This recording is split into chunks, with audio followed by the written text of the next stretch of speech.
Welcome to me, where suspenseful, thrilling, and mysterious stories will draw you into a world where the lines between reality and fantasy seem to blur.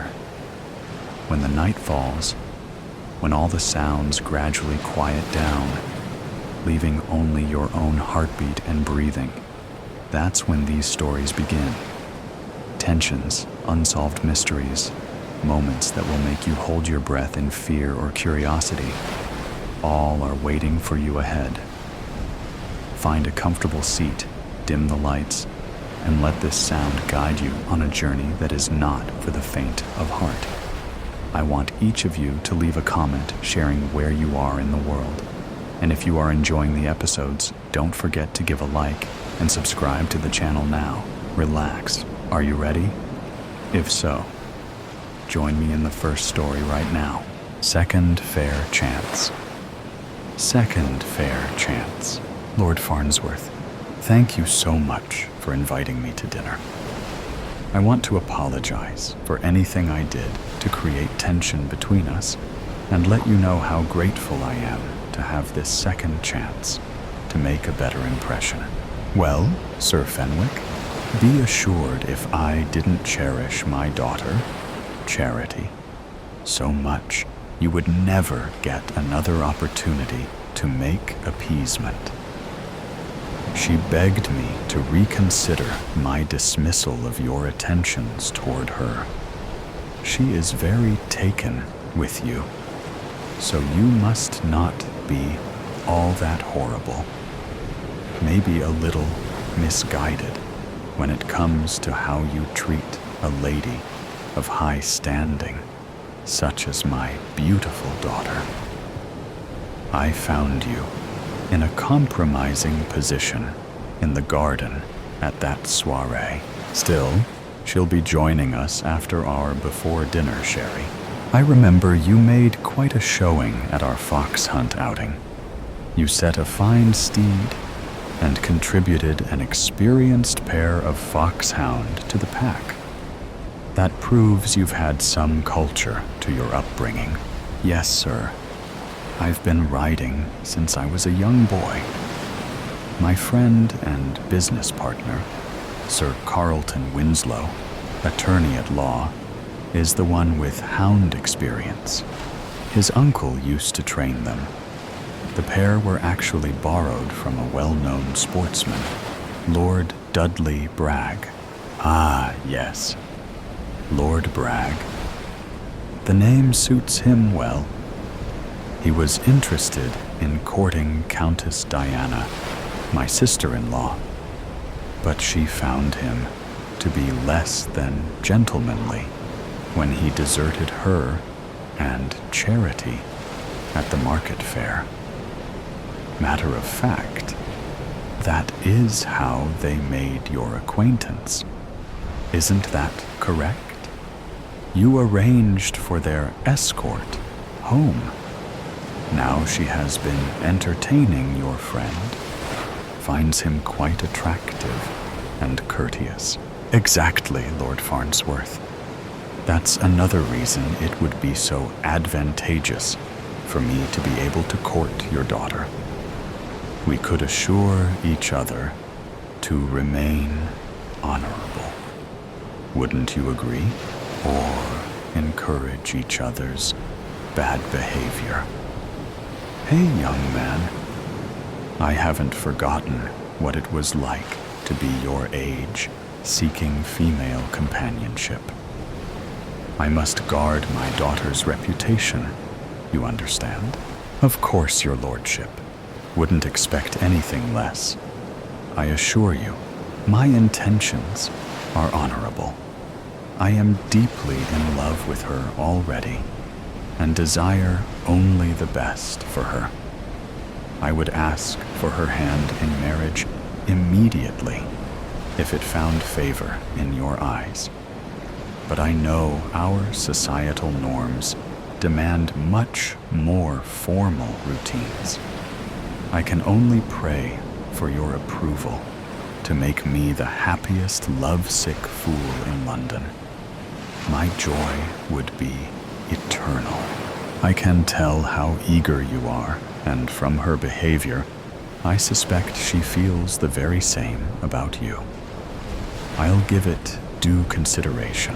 So, I understand you are a solicitor making your way up in the professional standings. Do you suppose you will be able to support my daughter in the manner to which she is accustomed? I am afraid I have spoiled her, especially since her mother passed. Well, to be forthright, it will take some time to match the heights of your accomplishments. I can only hope she is agreeable to living more meagerly until I am more established. We would be rich in love, though. Unfortunately, love does not pay the bills or trade for niceties. And, it often leads to more mouths to feed. That would only increase our happiness, sir. I am more than ready to embrace whatever our future together could hold. I would be utterly devastated to walk away from a relationship with her at this point. She is my everything. I hope you understand. I'm beginning to see things your way. If I allow this to continue, we must be proper about it. Wouldn't want you scurrying off to Gretna Green to elope over the anvil, now would we? And Lord forbid, you sneak off to Jersey. That's about as dangerous as it gets. My daughter deserves only the best. Here she comes. Now, come, dear. Thank you for joining us. You look so lovely this evening. That sea foam coloring of your flowing gown brings out the azure of your eyes. You'll have this young man drooling all through dinner. We are ready to go into the dining hall. This way, Sir Fenwick. Yes, you look very becoming as usual, Lady Charity. May I take your arm? And please, call me Riley, sir, of course. No need to be so formal, with only us present. I'll sit at the head of the table with each of you at my sides. Looks like the soup is already served. Let us begin with grace. Father, all this small talk has been charming, and I hope it has let you get to know Sir Riley better and understand what an upright gentleman he truly is. But could we get to the proverbial elephant in the room, since we are all alone and all adults? Sir Riley, dear? Yes, sir. I have an all-important question to ask of you concerning your vivacious daughter. I would very much like to make her my wife, if she will have me. But I need your blessing. Well, you don't beat about the bush now, do you? I was enjoying our lively discussions and imagining what kind of a son-in-law an aspiring lawyer would make. You seem knowledgeable and versed in a wide range of topics. You would never be a boring dinner guest. I can see by the way you look at and respond to my little girl, you are sincere in your feelings toward her. She mirrors those feelings back to you, sort of feeling like a third wheel between you two. Ha, ha. If I didn't give you my blessing, you two would probably defy me and find a way to be together any way you could, sneaking around behind my back or right under my nose. Am I right? So yes, let's make it official. What do you say? I say I need to get down on my knee and do this properly. My fair lady, Charity, would you do me the honor of becoming my wife? Yes. Oh, yes. Thought you would never ask. In flight. Meal. Leo was not a fan of flying. Not like this. Sitting quietly with strangers in an enclosed space. Like he was back in the classroom. That was one of his ideas of hell. He had many ideas of hell, and very few of heaven. He made sure her was one of the first passengers on the plane. He took his seat with no fuss and no nonsense, and then did his best to weather the storm of humanity around him. He tried the breathing technique his therapist had taught him, and he also tried zoning out. Neither worked. A voice in his head was screaming at him to leave. Anything was better than this. Screw the deal. Just get off the plane and go home. Maybe Jimmy was right.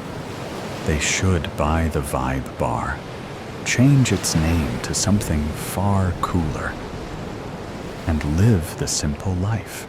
Leo's Bar. Thoughts of the bar helped calm him for a little while, but then he realized that his ambition was taking the concept to places that were far from simple.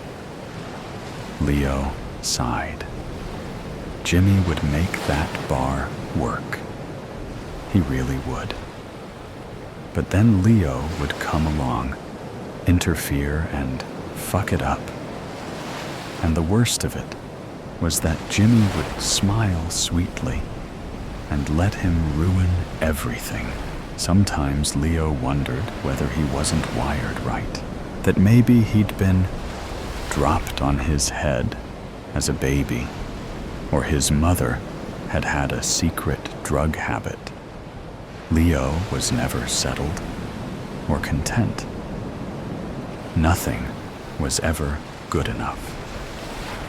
Or if it seemed like it was, it soon turned into the brown stuff and stunk to high heaven, meaning Leo had to move onto pastures new before the shit stuck to him, and he was the one stinking the place up. Somehow, he lost himself somewhere in his thoughts and self-absorption, thankful of the respite. Barely taking in the safety briefing, he came to himself as the plane accelerated down the runway, and he was pressed down into his seat as they traveled skyward. He enjoyed this bit, but it also terrified him. There was nothing natural about being propelled into the sky. He tried not to consider the landing. It was the landing that could kill you. Hit the ground hard enough, and it was all over. He blew out a breath and closed his eyes. He kept them closed as he mulled the deal. This was the big time. Once he'd done this deal, he'd be a different animal, and the Vibe Bar would be far beneath him. He was a player now. Things were on the change, and people better take note. They would have to take note. He'd make sure of it. Drink, sir? The question fazed him, but he quickly returned to himself, ordering a bourbon, then making it a double. As he poured his drink into the crappy plastic cup, he tuned into the interaction between the air hostess and the passenger sat next to him. The voice was what caught his attention. There was no mistaking the owner of that voice. If Leo were to turn and gawp at the woman next to him, he knew that he would find her attractive. Maybe too attractive. Leo's measure of too attractive was not misogynistic. He applied the same rule to man and beast alike. Beautiful people could be really up themselves and manage to be a pain in the ass at the same time. Leo had experienced this and had no time for it. Mostly, he had no time for it. There was always room for exceptions, and she turned out to be yet another of the exceptions. "Hey," he said as he turned to greet her. "I'm Leo." She smiled and nodded. "I'm Grace." "Nice name," he told her. And for once, he thought he might mean it. There followed a silence that could have been awkward, but instead was filled with anticipation, or at least was as far as Leo was concerned. "I don't usually," he began, but trailed off as both the words and the sentiment felt off kilter. "I bet that's what you say to all the girls you sit next to on a plane," she said, with a hint of humor in her voice. That voice. There was something cathartic about it. Not only that, her very presence was doing something to him. Some things. He was regressing. A young boy around the babysitter. A pretender to a throne he never thought he would ever sit on. His body was fizzing, and his brain was spinning so that he couldn't think straight. "So Leo," she said, "what is it that you do?" That last word was heavy with meaning, but he could not discern it. "I'm a businessman," he replied. "The problem with the dog-eat-dog world of business is you have to piss a few people to get anywhere. Am I right?" She was smiling. He nodded. "Seemed impossible not to. Trick is not to piss the wrong people off," she said in a quieter tone. Leo paused for a moment, his face a question. It were almost as though she knew something that he didn't. But how could she? She was just a stranger on a plane, and this was small talk to pass the time as they lingered in the limbo of this uncomfortable travel. Then she casually placed her hand on his thigh, and everything took a sharp right turn. "I find flying so dull." Now she was barely whispering. "Don't you?" "Not so much so now," Leo replied. Grace grinned at him. There was something overtly sexy about that grin.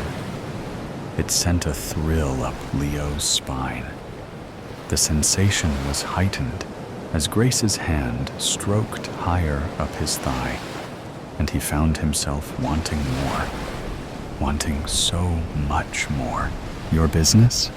she asked, her voice stroking the back of his neck in time with her hand on his thigh. "Is it dangerous?" "Very." His own voice felt thick and stilted. He was inexplicably drowsy, but his senses felt heightened. Her touch was electrifying him. "I walk on the wild side." He wasn't sure why he'd told her that.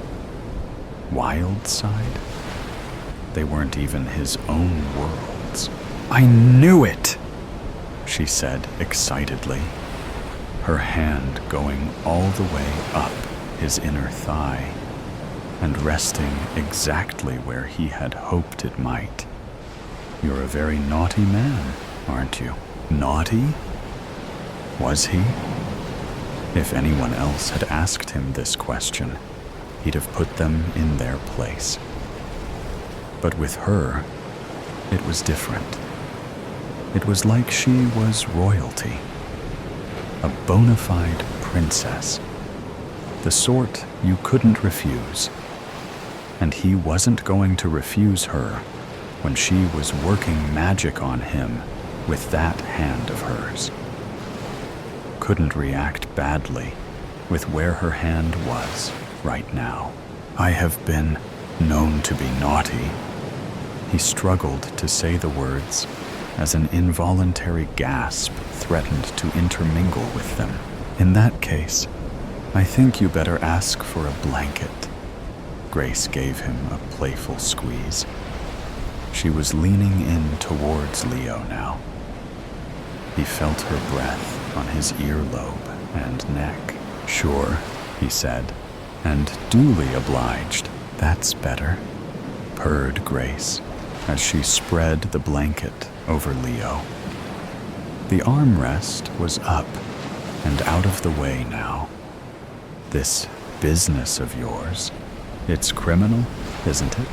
"Can be," Leo replied, as Grace moved closer to him and nuzzled his neck, sending waves of pleasure through him. The anticipation was building, and he was reeling from this turn of events. He was no longer enduring a painful flight.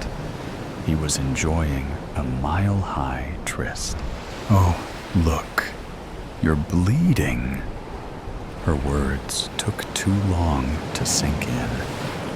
He responded instead to her hand, leaving him and taking his wrist instead. There was a smear of blood, but he hadn't noticed any pain or act that could have caused the slight wound. "Here, let me." He watched as she lapped at the bloodied skin on his wrist. However slow he'd been with what she'd been saying, his body responded quickly and fully to this. She was sending waves of pleasure through him, and his imagination was going to the best of places, even before she began kissing and then sucking at his flesh. He'd never known pleasure like it, never realized how sensitive his wrists were.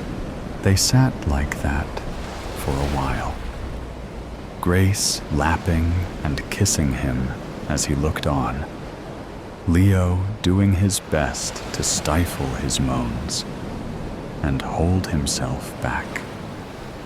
The way he was responding to her, it was like his first time, but he had decades of experience to bring to the party. Something so simple as kissing his wrist. Who knew? And if she could have this effect on him as she did this, what further pleasures awaited? He was disappointed when she stopped, resisting the urge to ask her not to cease, putting a hold on begging her for more. Instead, he went for small talk to disguise his blatant need for her. "What do you do, Grace?" he asked, as she slipped her arm around him and drew closer to him. Her hand was wrapped around him now. It felt so good. He barely registered her having undone his belt and trousers, losing his touch, drowning out the dissenting thoughts, going with it. He'd seen plenty of action before today, but not like this, not with a woman like Grace. and she was doing things to him that he didn't know were possible. He wanted her more than any woman he'd ever met. Wanted to give himself over to the pleasure he knew she could so readily bestow. Her voice, her presence, it had spoken of this, drawn him in. Now she was fulfilling the promise that was made as soon as they'd taken their seats on this flight. A chance encounter that was blowing his mind to pieces as she stroked him and pleasured him. She answered his question with that voice of hers. I deal with the naughty boys. I eliminate risks, she breathed into his ear. And you've been a very naughty boy. Fran Johnstone is not happy with you going behind his back with this deal of yours. His eyes widened in shock, but he barely had time to let the words sink in before her teeth sank into his neck. His back arched, and he wanted to protest, to struggle, but it was already too late for that. Too late for Leo. Grace took her time and enjoyed her in-flight well. These business trips were very lucrative for an assassin with her skills and proclivities. Less so for loose cannons like Leo, wing woman. God, I hate flying. I look out the window of the 747, so foolishly boarded in my rush to get cross-country as quickly as possible. We are flying through some dark clouds, so there is little to see. The old, familiar fear rises in the pit of my stomach as I try to push it back. I have to maintain myself. Don't start to panic. Nothing's going to happen. I try to flood myself with calm, even as I'm white-knuckling the armrest. The 4 Jack Daniels I had before the flight aren't working. The plane is shaking a little bit. I get it. I am a nervous flyer myself. The stranger next to me smiles reassuringly, but her voice doesn't sound nervous at all. I never liked it and avoid it whenever I can. Cars or buses are safer. She chuckles. You do know that's not what they say. Who says? The experts, of course. You can't trust them. What makes them experts anyway? My face feels raw and flushed. Am I turning red? Well, they say flying is much safer than driving. Thousands dead every year from cars, but no fatal plane crashes in the United States for several years now. She's trying to calm me, but I've heard it all before. Don't believe a word. I know. I've heard all of that. But it just takes one plane to crash, and over 100 dead, just like that. What if it's this plane? I can feel it shaking. Is my voice trembling? I don't want her to notice and think I'm a coward. Hell, I am afraid. It's embarrassing for her to see it. Her face shows concern. Or is it contempt? I'm not sure. She's middle-aged, but still in good shape. And pretty. It's all right. Don't worry. Planes do all kinds of different things in flight. A little shaking is perfectly normal. I fly quite a bit, and no, you must think me a real loser for being so frightened. And you're so calm. Oh, I'm not calm, just a good actress. She teases. What's your name? Charles? But my friends call me Charlie. Well, Charlie, I'm Rachel. But my friends call me Rachel. She smiles and extends a slender hand because my hand is sweaty and a little shaky. I hesitate momentarily to return her handshake, but overcome my reluctance. She doesn't seem to notice or care about the condition of my hand. Where are you headed? I ask. To Dallas. I have a job in marketing, so I do a fair amount of traveling, but I still understand the nervousness. Never feel quite calm till the plane touches down and stops moving. I can't tell you are nervous at all. Like I said, Charlie, I'm good at acting the part of a calm, cool, and in-control flyer. Perfected the part, you might say. How about you? Where are you headed? Family crisis.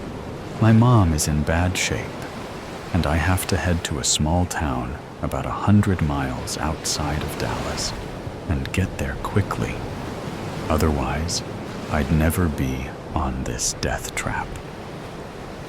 I smile, trying to make a little joke of my fear. Sorry to hear that, Charlie. I hope she gets well soon. So do I. But the doctors say the odds are against her. So this might be my last visit. I have to tell myself that as long as there is life, there's hope. God, I'm sorry. I lost my father about a year ago. It's horrible to go through. Our conversation is interrupted by a few particularly bigger bumps than the previous ones. After the shaking stops, her demeanor seems to change, and she sounds a little different when she resumes talking. Charlie, I feel bad for you. Not only are you having to deal with your mom's illness, but then you have to brave this shaky flight. I thought you said a little shaking was normal. Well, a little shaking at times is normal. She gets a little closer to me and lowers her voice a bit. However, to be truthful, this flight is a little more bouncy than usual. But I'm still not that concerned yet. What happened to projecting the fearless businesswoman? My fear level is rising again. Sorry. I guess I just feel more comfortable with you. I usually sit next to people who are totally fearless. They will hide stoically through the bumpiest of flights, showing no emotion, while I am churning inside, but still projecting my calm exterior. But with you, I can be real. It's liberating. Her slightly moist hand finds mine and squeezes it slightly. It's comforting to have a fellow passenger reveal her inner anxiety to me. We are companions in fear, friends of anxiety. Don't worry. It's nice to know I'm not the only one. Sometimes I feel that I can't even talk about it without people giving me all the statistics about how safe flying is and how foolish my concerns. I smile at her. Our inside joke. She softly laughs. You got me, Charlie. I was overcompensating, I guess. What can I say? Hope you don't think I am a pure hypocrite. Hypocrite? Heaven forbid. Just a good actress. Oh my, Charlie. Flattery will get you everywhere. She bravely says, but her hand pressure gives her away. More ups and downs and more bumping now. Worse than anything before it. Quickly, the fasten seatbelt's lamp comes on, and the captain's voice comes over the loudspeaker, telling us we are experiencing a little unexpected turbulence, but there is nothing to worry about. Talk about acting. Do these guys train in how to project a confident and reassuring voice? Or what? I'm not believing him at all. There's got to be something wrong. Otherwise, why the seatbelt light and message from the captain? Why the ever-increasing bumping? The engines don't sound right at all. This isn't how engines should sound. Are they cutting out? Losing power? Are we losing altitude? I look over at Rachel. There is fear in her face now. Our sweaty hands are in a death grip. I'm so glad she's here with me. Nowhere to be found. Timothy, sit down and shut up. Don't make me tell you again. But Dad, I want to see how far I can jump. Sit down. But not here. Not now. Don't do this to me, Tim. The father exhales sharply, pressing 2 fingers to his temple. 3 hours. That's all he's asking for. 3 quiet, uneventful hours from Perth to Adelaide. No screaming kids, no feet kicking his chair, no running up and down the aisles. More specifically, could the one causing havoc please not be his own? Timothy crosses his arms, sulking. Flying is boring. Why couldn't they go somewhere fun, like Hollywood or Africa? Why did it always have to be Adelaide? Grandma would pinch his cheeks, and Dad would sit around drinking port with Grandpa. Their house smelled funny, and now he couldn't even test how far he could jump on an airplane. He shifts in his seat, eyes scanning the rows of passengers ahead. The seatbelt light is off. Maybe if he's quick, the father sighs, pinching the bridge of his nose. Timothy, I swear to God. He turns to his son's seat. It's empty. A second passes. Another. The father blinks. The air feels suddenly thick. He turns his head slightly, expecting to see Timothy crouching in the aisle, giggling. Nothing. His gaze darts to the seats ahead, searching for the flash of a child's movement. His pulse quickens. Tim, no response. The father unbuckles his seatbelt, scanning the cabin. Timothy isn't anywhere in sight. He grips the armrest, forcing a breath through clenched teeth. It's fine. It's a game. He stands up. Timothy, a few heads turn. A flight attendant passing by pauses. Sir, my son, he says quickly. He's not in his seat. She glances at the empty spot beside him. Perhaps he went to the restroom? No, he wouldn't.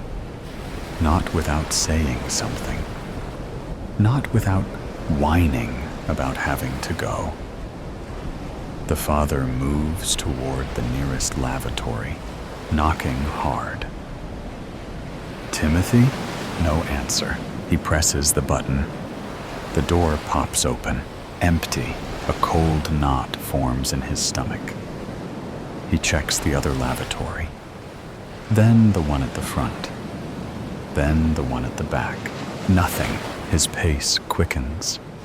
His breath turns shallow. He pulls open the overhead lockers, searching for... what? A hiding child? He doesn't know. He just knows Timothy isn't in his seat. Timothy isn't anywhere. He weaves through the rows, scanning every face, stopping at every child. No. No. No. The flight attendant approaches again, concern in her eyes. "Sir, my son," he says, more forcefully now. "He's missing."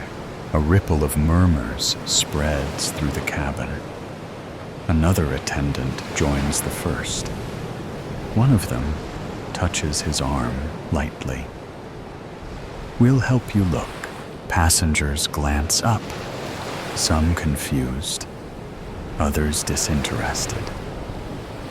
A man 2 rows back frowns and mutters, "I didn't see a kid sitting there." The father's head jerks toward him. "What?" The man shrugs.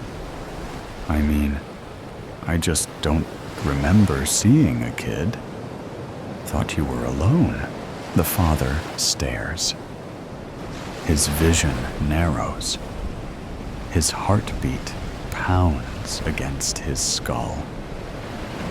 "What the fuck are you trying to do? Did you have something to do with this?" The man drops his head, regretting getting himself involved. "Sir," one of the attendants says, "please stay calm. Let's retrace everything. Your son was in his seat after takeoff?" "Yes." "And when did you last see him?" "Just now. Seconds ago." His voice is shaking. He doesn't care. "I was talking to him. I turned away for 1 second, and he swallows. He's gone." More passengers are watching now. Some look concerned. Some exchange glances. The father scans every face, searching for suspicion, guilt, anything. His breathing grows uneven. This isn't happening. Someone took him. Someone on this plane has his son. The attendants begin a quiet, methodical search. One asks passengers if they've seen a small boy. Most shake their heads. Some barely look up from their screens. The father doesn't wait. He moves faster, yanking back curtains, peering into crew areas, shoving open every unlocked door. The attendants murmur into radios. The plane feels smaller now, tighter. He searches again and again. Every seat, every row, every corner, nothing. His hands shake. His face is burning. He moves up the aisle, scanning the faces again. Who took him? A woman reaches out gently. "Sir, please." "Timothy!" the father shouts, voice cracking. Heads snap toward him. "Timothy, answer me!" Nothing. His pulse pounds in his ears. He stumbles down the aisle, knocking against armrests. "Tim." His voice is raw now, desperate. "Timothy, where are you?" He reaches the cockpit door, slams his fist against it. "My son is missing! Someone has my son!" The attendants pull him back, whispering reassurances that mean nothing. He shoves past them, back down the aisle. He checks the bathrooms again. He knows he already did. He does it anyway. He pulls down tray tables, looks under seats. Passengers murmur. Some watch with unease. Others look away. The man who said Timothy wasn't there stares at him blankly. The father stares back, fists clenching. He opens his mouth. But what does he say? That the man is lying? That his son was here, right here, and now he isn't? That his world is collapsing, and no one understands? "Sir?" an attendant says softly. "Please sit down." The father sways on his feet. His head is pounding. Then, a shift. A sensation. The slight pressure in his gut. They are descending. No, the plane is landing. His breaths turn shallow. He turns toward the window. The ground grows closer. No, no, no. He grips the seat in front of him. His knuckles go white. Timothy is still missing. The wheels touch the runway. The plane slows. The overhead chime dings. Timothy is still missing. The seat belts click open. People stand.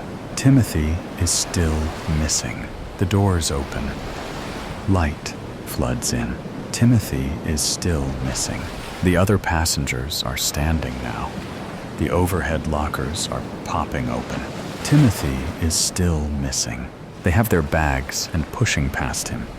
Exiting the plane, Timothy is still missing. He is the last one now. "Sir, we need you to please exit the aircraft.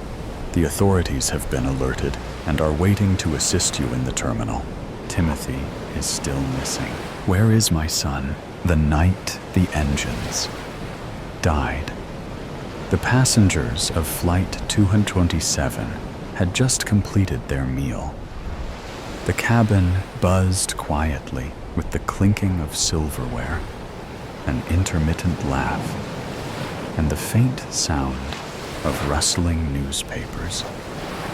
Ordinary, routine sounds that masked behind the fragile facade of safety the horror that loomed just beyond. A stewardess laughed at a joke told by a passenger. A man in first class swirled his wine, enjoying the final sip. Suddenly, the intercom crackled to life, its static sibilant as a snake wrapping its way around the unwitting passengers. Then the voice, calm, deliberate, but with an unnatural solemnity, as if the captain was reading his own obituary. "Ladies and gentlemen, this is your captain speaking." A moment of silence, just enough time for apprehension to germinate. "I need to inform you of an issue." The words hung in the air, like an executioner's blade, poised to drop. The atmosphere changed instantly, as though an unseen presence had blown a chilly breath over the cabin, permeating every crack and crevice, wrapping around each traveler like invisible fingers clenching into a fist. Talk stalled, laughter died, to be succeeded by tense silence, as though the whole aircraft had sucked in its communal breath. The pilot went on, his voice strained with shame, but shaking under the burden of the nightmare he had created. "In my hurry to leave Charles de Gaulle Airport, I failed to adequately monitor our fuel levels." A long, ragged pause ripped through the intercom, as though he was fighting to get out the words. I am ashamed to say this. I know I have let you all down. A hollow, uncomfortable silence fell over the cabin, choking the air like an invisible hand squeezing against each chest. The pilot paused to catch his breath before continuing, his voice cracking under the strain. Since we have been flying for a long time, our destination could be beyond our reach, since we may lack sufficient fuel to get there. The finality of his confession hit the passengers like a physical blow, drawing the air out of the cabin as though the aircraft itself had inhaled a gasp of horror. Some cried out loud. Others were paralyzed, their hands clenching armrests so hard that their knuckles whitened, as though through sheer force of will they could halt the unstoppable. A man grasped at his chest, his breathing shallow and fast, the first spasms of fear gripping his heart. The aircraft, once a sanctuary of order and technology, was now a prison of uncertainty. A metal coffin cutting through the emptiness at 500 miles an hour. Every flashing light, every jolt of turbulence seemed to foretell disaster. The whispers of fear were growing louder, building into a jarring buzz of terror.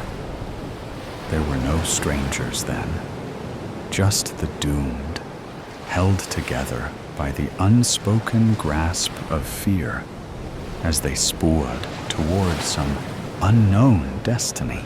And then another violent and convulsive shudder that ripped through the aircraft as if it had been seized in a death grip by an invisible hand. One of the engines coughed, sputtered, and died.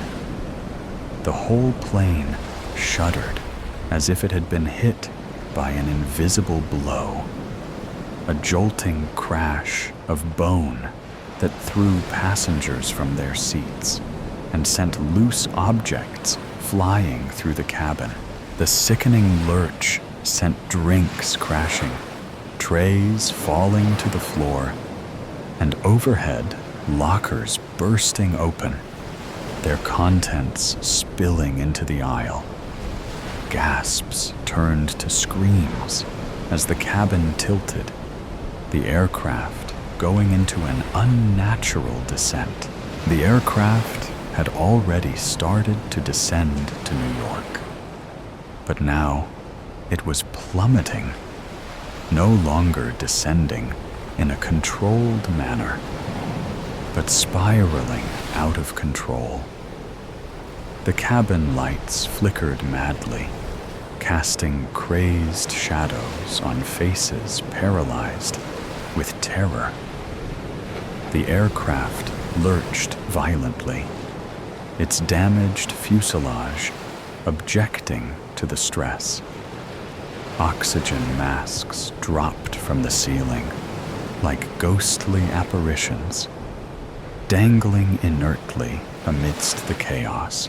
The cabin erupted into pandemonium. Screams of abject terror, cries for assistance, the raspy howls of those who recognized the inevitable.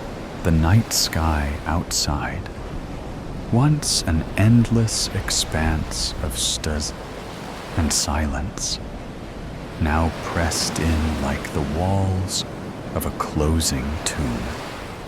The vastness had turned suffocating, a cosmic void ready to consume them.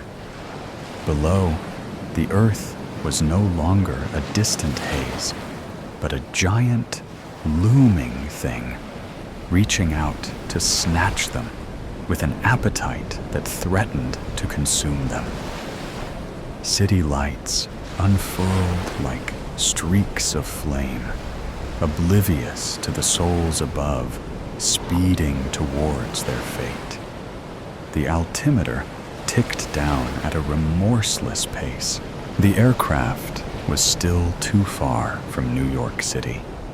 Its decreasing altitude, a grim countdown, without reprieve. There were no longer any alternative airports, no deviations, just the relentless descent, and the understanding that hope was running through their fingers like sand in a gale. The cockpit was a maelstrom of confusion. Alarms screaming, warning lights flashing like a dying pulse. The aircraft strained against gravity, shuddering so violently the control panels creaked. The first officer's white-knuckled fists held tight to the yoke, his forehead beaded with sweat. His voice, strained and almost lost in the din of automated warnings, sliced through the chaos. The second engine coughed, sputtered, and with a final agonizing splutter, died in silence. A jolting stillness filled the cockpit, broken only by the otherworldly shriek of wind whistling past the fuselage. It was the kind of stillness that felt unnatural, deafening in its absence of power. A stillness that presaged catastrophe. The aircraft, a marvel of controlled engineering, was now reduced to a huge metal husk, a crippled glider flying through the darkness. The control panels blacked out, their frantic warnings muted, as if even the plane itself had given up. The first officer's breath caught, his fists still gripped on the dead yoke, as if sheer willpower could urge power back into the engines. His eyes bulged wide, darting to the altimeter, its numbers free-falling with heart-stopping speed. The first officer's knuckles turned white on the throttle. We're dead stick. No thrust. The captain's mind reeled. We can glide this in. His voice, which he tried to keep steady, trembled. He was not sure. It seemed to take forever for the ram air turbine to deploy. Its little turbine opening up into the howling wind like a desperate last gasp prayer to the emptiness. Inside the cabin, the flight attendants strode down the aisles with stiff formality, their faces drawn but determined. Their voices, strained as they were, carried the authority of rehearsed command. "Brace for impact, please," one of them screamed, her voice hardly cutting through the noise. A few passengers complied at once, throwing themselves forward, arms clasped around their heads. Others were paralyzed, their brains locked in denial, unable to comprehend the unimaginable. One man struggled with his seatbelt, shaking so hard he couldn't locate the buckle. A woman clutched the armrest so hard her fingernails cracked on the plastic. The emergency lights strobed feebly, casting eerie shadows that twitched on faces contorted in terror. People shrieked. A loud, grating cacophony of terror. Some embraced their loved ones. Others slapped hands over their faces, screams muffled by the deafening quiet of the plummeting plane. A flight attendant, holding onto the back of a seat for balance, mouthed frantic reassurances no one heard. The aircraft vibrated heavily, the fuselage complaining in protest to the strain of its powerless plummeting. Unsecured items flew around the cabin, bouncing off chairs and people. Each passing second seemed impossibly long, as if the fabric of time itself had rent asunder under the threat of disaster. The captain gritted his teeth, his hands trembling over the controls. The glide of the plane was erratic, its path a hardly controlled plunge into the emptiness. The cockpit echoed with alarms, relentless, screaming their warnings in a cruel mockery of hope. Smoke from the failing systems wreathed through the dim light, the acrid scent of burning circuits searing his lungs. And then, out of the spinning darkness, out of the turmoil, he saw it, a faint, glimmering glow in the distance, cutting through the blackness like a sliver of salvation. New York City, runway lights, a fragile lifeline quivering in the fog, teasingly distant. But could they reach it? Or was it an illusion, a mirage in the final few seconds before extinction? The first officer's breath caught, his heart racing in his throat, as his eyes locked onto the gleaming light ahead.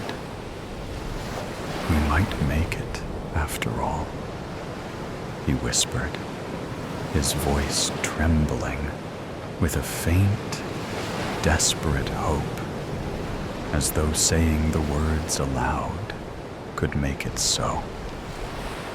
But beneath his words was the unspoken fear, the knowledge that they were still at the mercy of gravity, the wind, and fate itself. But they hadn't reached there yet.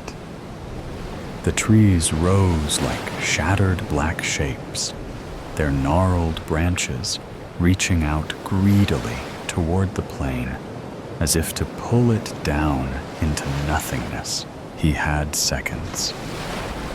His grasp of the yoke was vice-like, his knuckles white under the faint glow of the flickering gauges.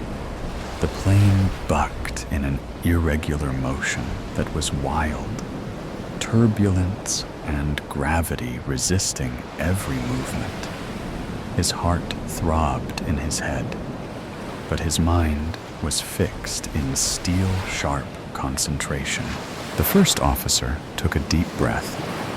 Hold it just a little longer. The branches on top of the trees were closing in. The runway lights continued to flicker ahead, teasingly near, yet impossibly distant. They were on the brink of salvation or doom. One last risk, one last wild maneuver. With a violent tug on the controls, he went for the gap. The tops of the trees scraped the underside of the plane, ripping at the undercarriage. The sound of metal on wood screamed through the cabin, and then a deafening, bone-crushing bang. A merciless cacophony of screaming metal and bursting steel, as if the heavens themselves had fallen. The force of impact vibrated through the fuselage, seats ripped from their mounts, bodies tossed around like dolls, flames licked along the broken edges of the aircraft, illuminating the darkness in an otherworldly, flickering glow. A choking cloud of smoke rolled through the wreckage, its acrid grip tightening around every strangling breath of air. The ground trembled with aftershocks, debris still creaking and groaning in the burning wreckage. Then, silence. A fragile, unnatural silence, shattered only by the crackles of fire and the rough, strained breathing of those who remained alive. There were cries from the rubble, some in the distance, some close, bare with pain and shock. The reek of smoldering petrol clung to the air, a bitter reminder of how close they had come to complete destruction. And when the smoke finally cleared, the twisted remains of the plane lay stretched out like a broken, tortured thing, its bare skeleton scarcely discernible as the great ship that it once was. And yet, despite all the odds, everyone was alive, poised between the salvation and oblivion, balanced on the brink of an impossible second chance. The captain, bruised and inexplicably alive, gasped as he released his harness, his sweat-soaked fingers shaking with aftershock. His ribs throbbed with searing pain, every breath a burning reminder of the savagery they'd just survived. He hauled himself up, vision fading, the metallic flavor of blood in his mouth. The debris lay before him like the scene of a nightmare. Flames licking across scorched metal. The bitter taste of fuel and smoke choking the air. Remote, tortured screams resounded in his mind, together with the ringing that had not stopped since impact. His head reeled, replaying every mistake, every warning he had ignored. The sign of his failure weighed upon him, more oppressive than the wreckage that enclosed him. He had made a mistake that should have killed everyone. It's only the beginning of trouble. As I sit on the uncomfortable train seat, blankly staring out of the window, I feel the heat wash over me in an instant. Breath 1, breath 2, breath 3. It's okay. I can do this.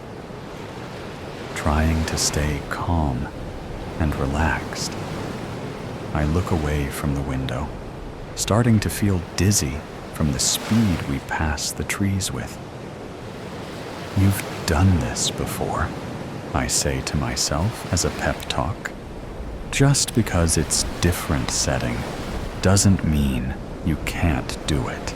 There is only one problem. If it goes south, I won't be able to escape for another 3 hours of that train ride. I have to execute the plan perfectly, to the last step, to make sure I will get away with it. In moments like this, I swear at myself for choosing to do that specific line of work. I'm still a beginner. I am still nervous and anxious about the jobs, even though my mentor tries to convince me it will get easier and more natural.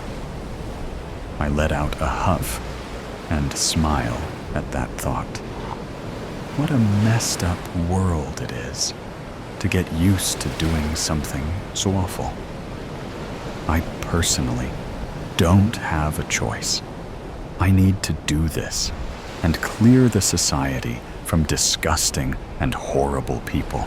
My eyes travel down to my backpack, trembling slightly from the train movements, filled with the tools I will need for this specific job.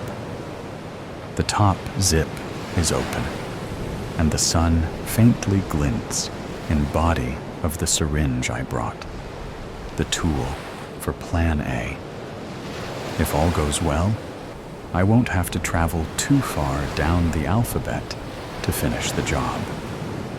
But I prepared myself for many possibilities and outcomes.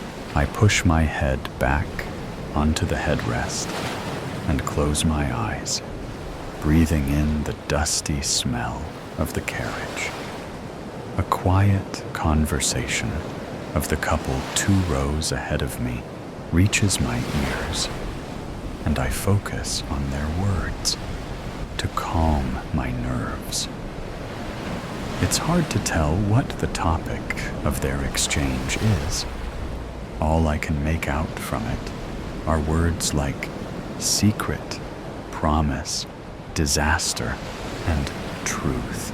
The nosy part of me wants to move closer and listen in, but the rational part of me rejects the idea, bringing my focus back to my assignment.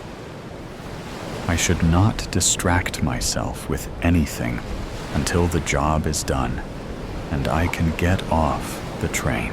My phone buzzes in my pocket, and I take it out to see my mentor's name on the screen. Yes, I answer quietly, looking around for any other passengers that could be in the earshot. What's the update? His low and raspy voice sounds in my ear, and a shiver travels down my spine. I will approach the target in 8 minutes, I reply, and saying it out loud must activate some more anxiety in me, because my leg starts bouncing and fingers start fidgeting with the seam of my jeans. Keep me in the loop, he says, and hangs up. I take one last deep breath and stand up, grabbing my backpack and closing the zip. Here we go. Slowly, I make my way towards the front carriage. The first class one I don't have a ticket for. You have to be confident when walking past, but not too confident. It brings attention. Easy. I enter the carriage and quickly scan the faces I can see for my target.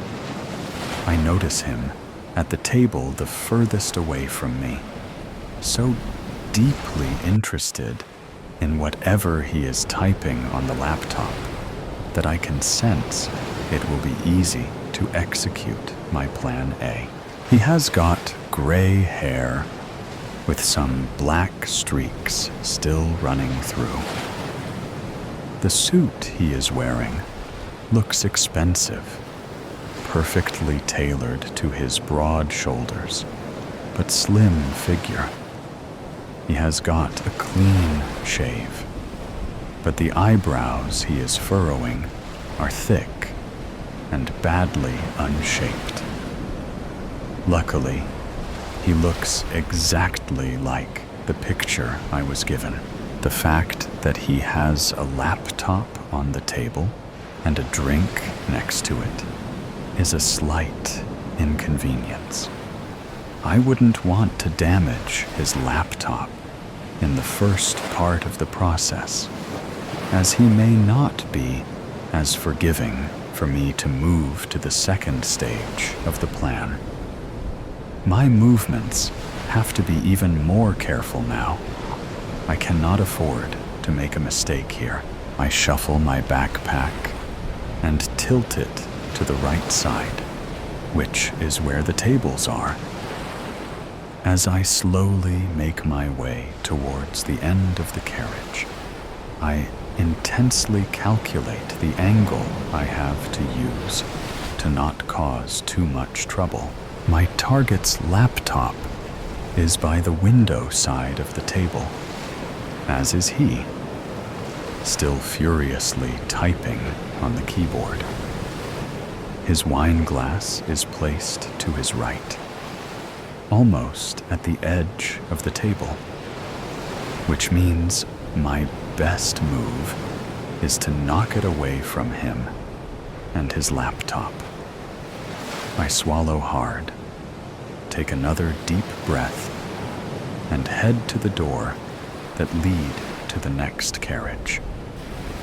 As I am about to open it, I turn to my right and push his glass off the table.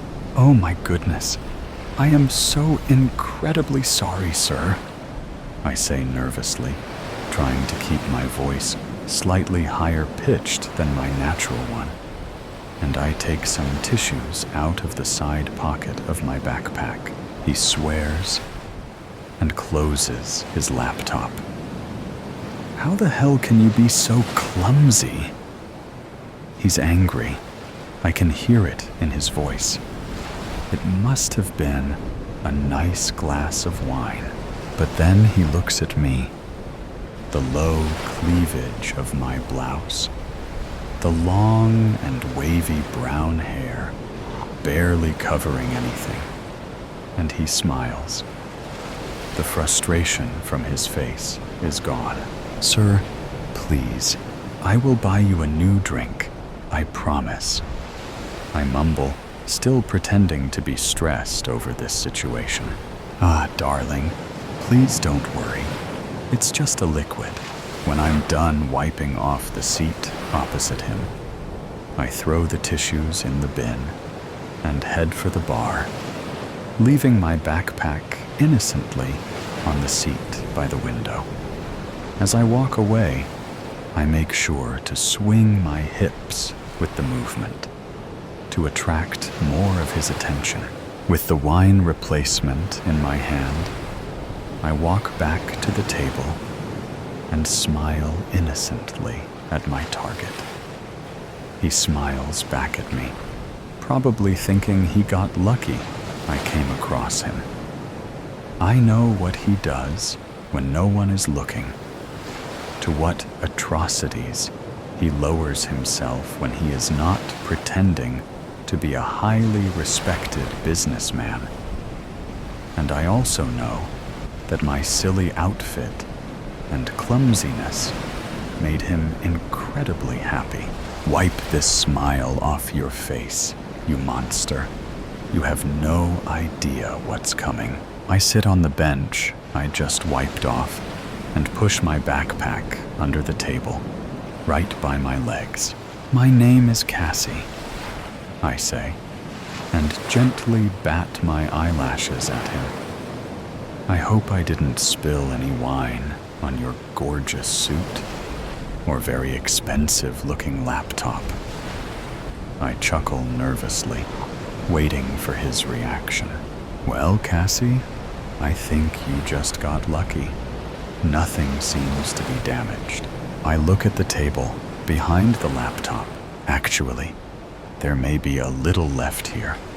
Please, let me... I lean to my backpack under the pretense to get the tissues, and with them, I take out the syringe and place it on my lap. After wiping the invisible stain off the table, I smile at my target again. Thank you for being so understanding. Of course. Before he says anything else, I stab his thigh with my unassuming weapon, and his eyes open wide. What did you just do? Shh, I say in my normal voice, and watch him slowly drift away. Have a nap, sir. Shadow hounds. Endless void out the window.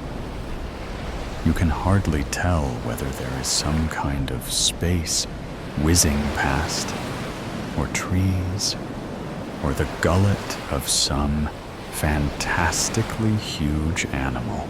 Being able to see the stars helps, but the roof of the car keeps getting in the way. The landscape keeps shifting from open to covered. You think you remember Mom saying you would be driving through some forest soon. You can't sleep. Days in the car, and everything is stiff and sore. A few more hours, they say, like they mean it. I mean, you knew it would be a long trip. Cross country is a long way to go. But staring out a small window at passing scenery that largely doesn't change from state to state is mind-numbingly boring. A flicker in the corner of your eye, but you know better than to turn your head. You might be tired, 3/4 asleep, but you know you aren't seeing things. Your heart speeds up. Your breaths quicken. You strain your peripheral vision to get a better idea of what is running alongside the car. Again, always at night, especially in the darkest places. A nightmare of sleek muscles, open, panting jaws, and long legs ending in what looks like razor-sharp claws, all ebony black, invisible if you looked at it dead on. No discerning features in the blackness. Nothing you could pinpoint to show someone else the demon dogs running next to the car. And yes, dogs. Sometimes it was just one. And how you know it's the same one all the time, you'll never be able to tell. Other times, there are several. Considering their color and tendency to sort of bleed or ooze over each other, it's impossible to tell exactly how many there are at times. They run constantly beside the car, seeming to brush up against it at times. They don't make any noise. You can't tell if they are physical things, though the fact no one else sees them and they disappear in any light says something. Their slavering jaws drip, though it doesn't smear on the glass, nor does their breath fog the windows. They just are. Nothing about them really screams menace, despite how they look. They don't pay attention to the occupants of the car much, don't seem to notice when you try to avoid their eyes. They run, eyes forward, coursing into the night with you. Suddenly, you see one dart off the road into the darker shadows under the trees.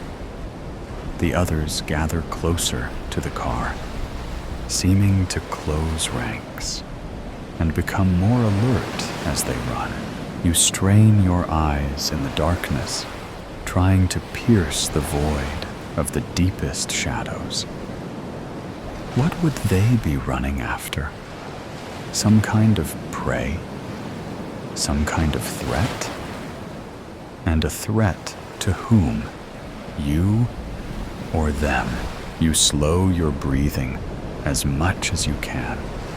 Try to tune out the hush of the tires and the air conditioner. You try not to think about smothering your mother for that little snore cough she's doing. She really can't help it. It's just covering up. Was that a noise? A crunch scream in the distance? Damn it, There are too many smaller noises around, covering anything up. You start to pant and sweat, worried about what you did or didn't hear. You keep glancing at the rest of the pack, trying to read their body language. Is that a snarl? Is that one staring off into the woods or ahead of the car? Are they moving closer, more carefully, or picking up speed again and relaxing? An interminable amount of time later, the other shadow hound suddenly bounds out of the blackness ahead, turning sharply to take up his place in the pack again. Whoa. You scan him, looking for any sign of what happened. Then you laugh at yourself, because how can you tell if a shadow is bleeding or hurt? You relax and start to drift off, finally lulled by the swaying of the car and the shushing of the tires. Your eyes close and you sleep.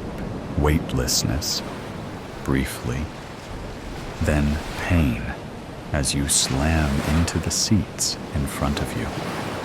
Breathlessness as your body adjusts from being asleep to awake so abruptly. You scramble upright, or as upright as you can get, trying to get your bearings. The car is twisted around, now facing the woods across from where you were traveling. You can see skid marks, and the front of the car is all banged up, like you hit something. But there's nothing in the road, nothing in front of the vehicle.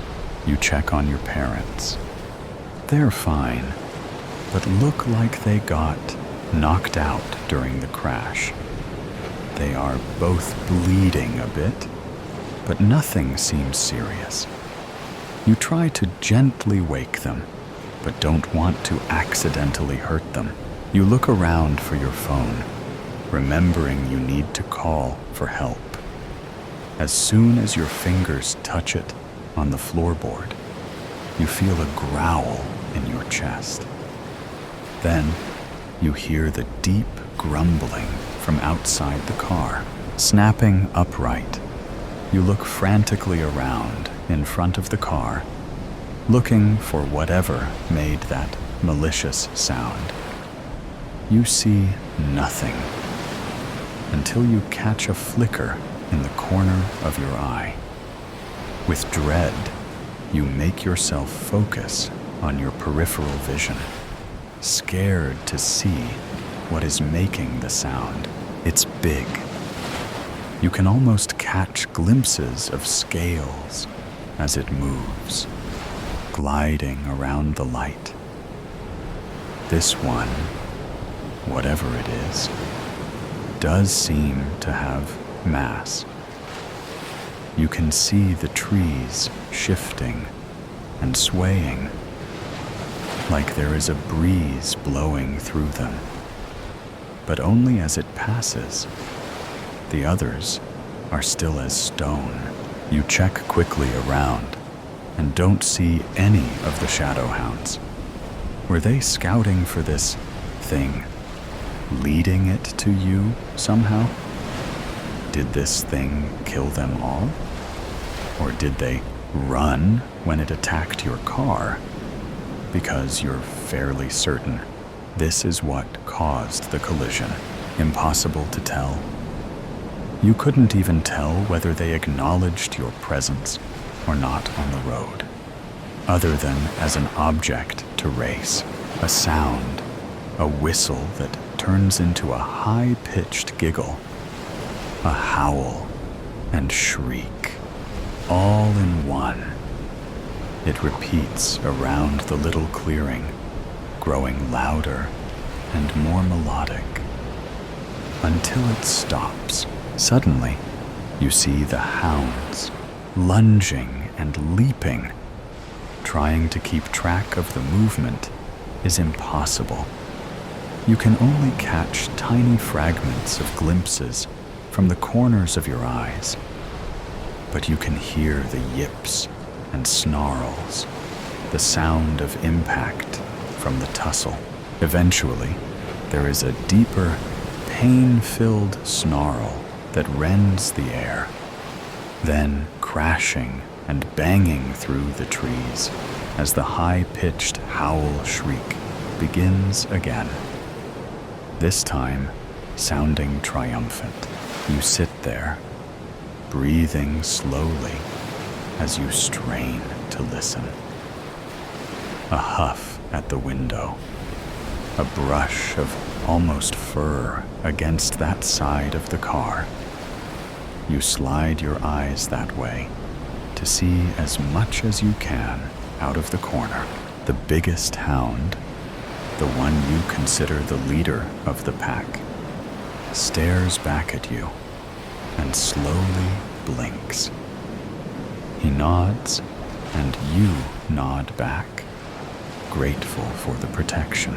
Your parents start to stir and moan, and you remember your phone.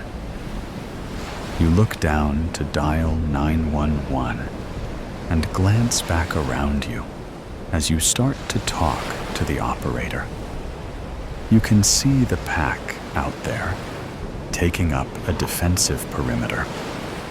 You sigh and relax, knowing you are safe from any more dangerous shadows. The Alpha stands to the side, taking up an outer perimeter watch.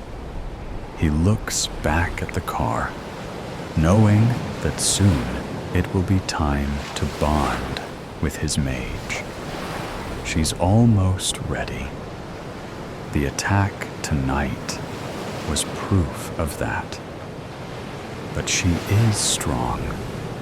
She did not panic, did not scream. She trusted them. He knows they will have a strong bond. He grins fiercely, showing all of his teeth. Yes, they will work nicely together. Little Men, January 1985. Somewhere over the... You were 1,000 miles into the Atlantic when the aircraft rutted violently against your controls. Barely a shiver in the airframe at first, like a deep sigh running through the metal bones of the 777, then unloading at once. You felt it beneath your hands, fingers curled around the yoke, a pulse of tension radiating from your own chest. And you thought that perhaps the bottom of the ocean was where you belonged.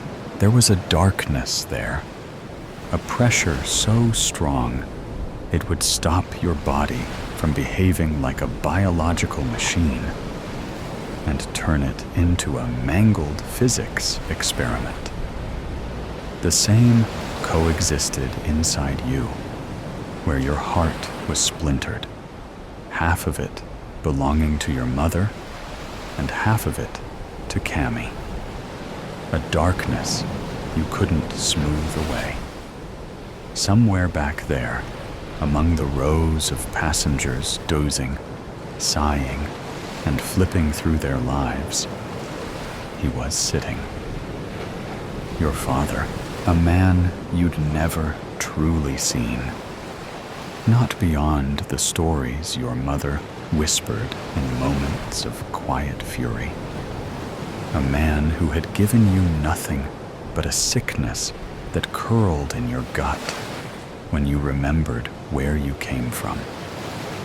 The man whose rage marked you. You didn't know his seat number, didn't want to know.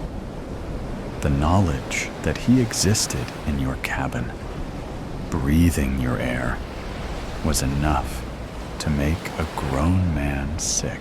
And you thought you knew that if he walked up to the cockpit door if he knocked, if he leaned in with some pathetic excuse or a father's smirk, you would open the door and wrap your hands around his throat. You'd feel his pulse flutter against your fingers, fragile and real, and you would squeeze. You let autopilot hold the course.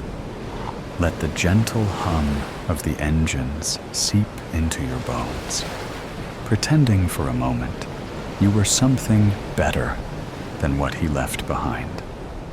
A clean slate, but there was always a stain, that borrowed darkness, his gift to you. No matter how high you flew, you couldn't outrun it. And then she drifted into your mind, the girl with eyes like sky break, a voice like gentle rain, the girl you had never touched, could never touch, because she was flawless in ways you would never be. She'd smile at you with that easy grace, unaware of the shadows clawing inside you, oblivious to the storm you kept locked behind your ribs.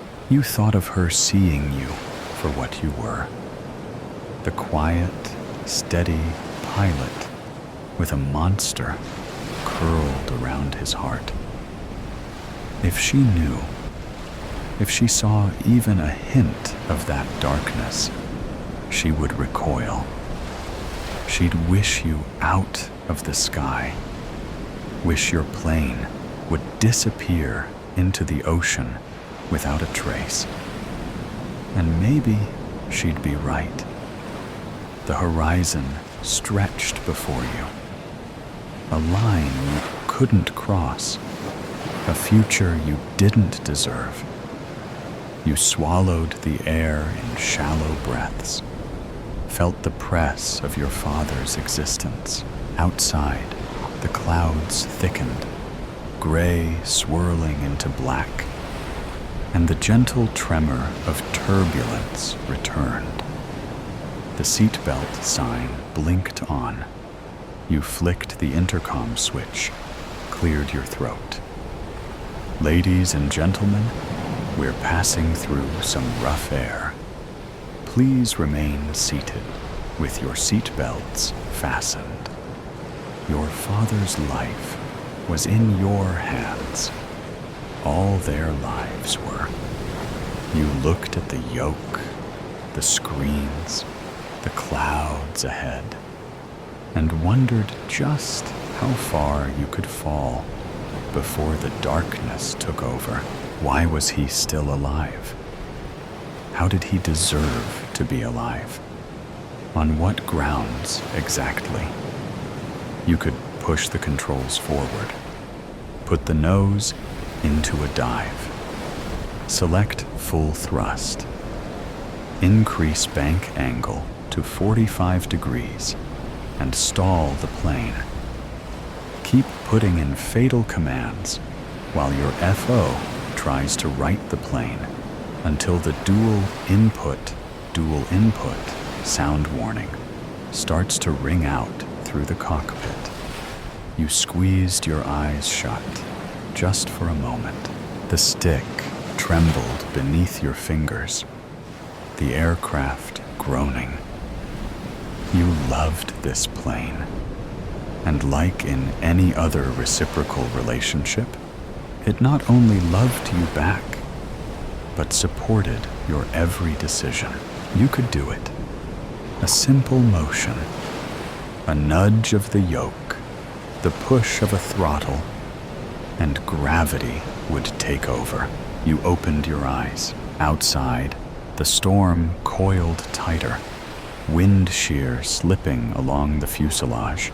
The intercom crackled as your first officer, blissfully unaware of the war inside you, mumbled something about altitude adjustments. You barely heard him. A breath, Another. Then the master caution blared. A harsh, shrieking thing. Your FO jerked upright. Jesus, what? Your hands moved. Instincts taking over before your mind could finish what it started. The turbulence sharpened. Wind punched the aircraft broadside. The nose dipped. Pitch up, you corrected without thinking. Muscle memory overriding the dark pull at the edge of your mind. The aircraft stabilized, shuddering in the air, and for a moment, all was still. Your FO exhaled, dragging a hand down his face. That was a bad one. You okay? You nodded, throat dry. Yeah, you said, because it wasn't your hands that tried to kill them. It was the storm, at least. That was the lie you would tell yourself. Something in you had hesitated, had listened to the alarms, had heard the raw panic in your FO's voice, had responded like the pilot they had trained you to be. Why? Why had you stopped? Captain, you forced your expression into something normal, professional. The storm was beginning to ease, the worst of it passing. We'll be clear in a few minutes, you said. Keep an eye on the readings. He nodded, rubbing his temples. Didn't think we'd get rocked that hard. Thought for a second we were gonna. He shook his head. Never mind. You didn't respond. Instead, you reached for the intercom. Your voice was calm, steady. Everything it should be. Ladies and gentlemen, the turbulence is subsiding. We'll have a smooth ride the rest of the way. Thank you for your patience. You let go of the button. The lie sat heavy in your mouth because the storm wasn't over. It had only just begun. The seeds of dominion. 1. I always knew the world was constructed on lies. Not minor falsehoods or innocent misunderstandings, but carefully cultivated fabrications designed to shape reality. From my earliest memories, even before my parents disappeared, I sensed that truth was not something freely given. It was deliberately hidden, erased, and rewritten. My parents were among the first to resist. They stood against the dominion when resistance still felt possible, believing knowledge was a right worth risking everything to protect. They vanished when I was 6, quietly removed by the regime, their identities reduced to whispers and fading memories. Ronan and Elise Marek, old friends of my parents and former resistance fighters themselves, took me in. They taught me how to navigate the unseen currents beneath the surface, how to decode the hidden language of control, the dominion embedded in every broadcast and headline. They showed me the creeping corporate feudalism that had slowly replaced democracy as powerful corporations silently took ownership of entire districts, deciding who prospered and who disappeared. By 16, I was adept at uncovering secrets. I immersed myself in encrypted data streams and forgotten archives. Ronan and Elise warned me. Knowing too much was dangerous, but ignorance was deadly. The Dominion thrived because people feared the truth. They accepted convenience over freedom. My decision to become a journalist was calculated. It allowed me to move unnoticed, to gather information without drawing suspicion. Yet, deep down, I knew this was more than a career. It was a weapon against tyranny. Truth was powerful, but proof was lethal, too. You ever feel like you're chasing ghosts, Joran? I glanced up from my tablet, where Dominion data feeds ran endlessly, searching for cracks in their carefully constructed narratives. Devin Rains, my closest friend since our academy days, watched me from across the cafe table, worry shadowing his face. We chase ghosts because they're the only thing the Dominion fears, I replied evenly. Devin's discomfort was palpable, a subtle anxiety coloring every gesture. Recently, he'd changed. He'd grown cautious, hesitant. The war's been over for years, Devin said softly. Maybe they won because no one noticed until it was too late. Now, all we're doing is marking ourselves as targets. His words unsettled me, not for their truth, but because they were spoken from fear. Devin's courage had once matched mine, his idealism unwavering. Something had shifted. What's changed, Devin? I leaned forward, lowering my voice instinctively. Surveillance was everywhere, hidden in plain sight. He hesitated, eyes flicking nervously to the security camera mounted near the ceiling. There's a new list, he whispered. It's not for criminals or dissidents. It's for people who question too much. It's called the Inquiry List. I understood immediately. A blacklist was straightforward. Immediate punishment or exile. The Inquiry List was something darker, insidious. It marked you for isolation, slow erosion, and eventual disappearance. You're on it, I stated flatly, watching him closely. He nodded slowly. We both are.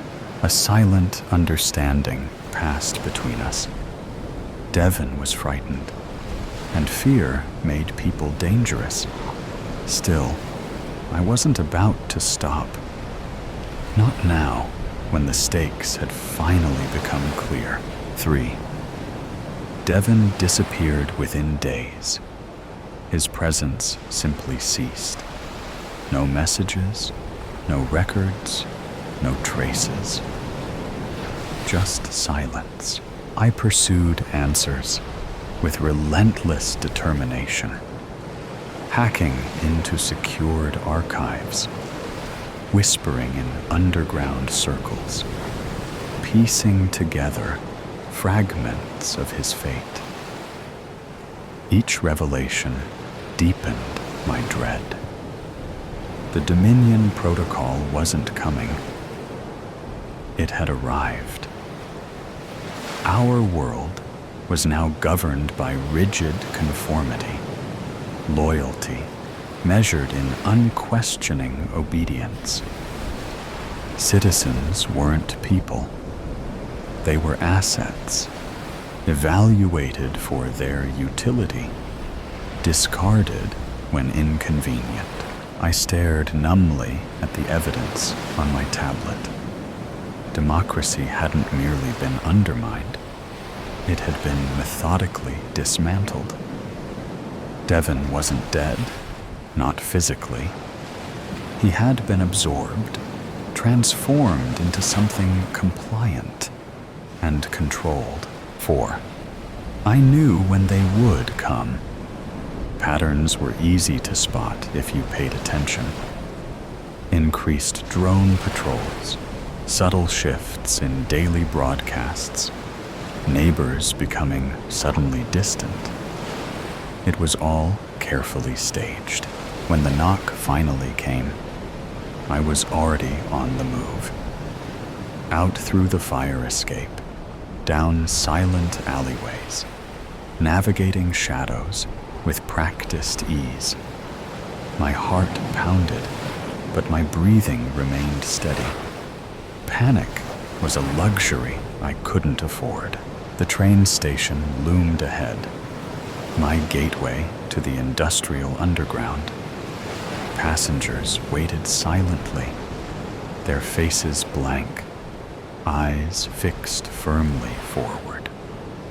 I slipped onto the platform just as Dominion enforcers emerged, their armored presence imposing and inevitable. Joran Vale, the voice sent a chill down my spine. Not the enforcer's voice, but Devon's.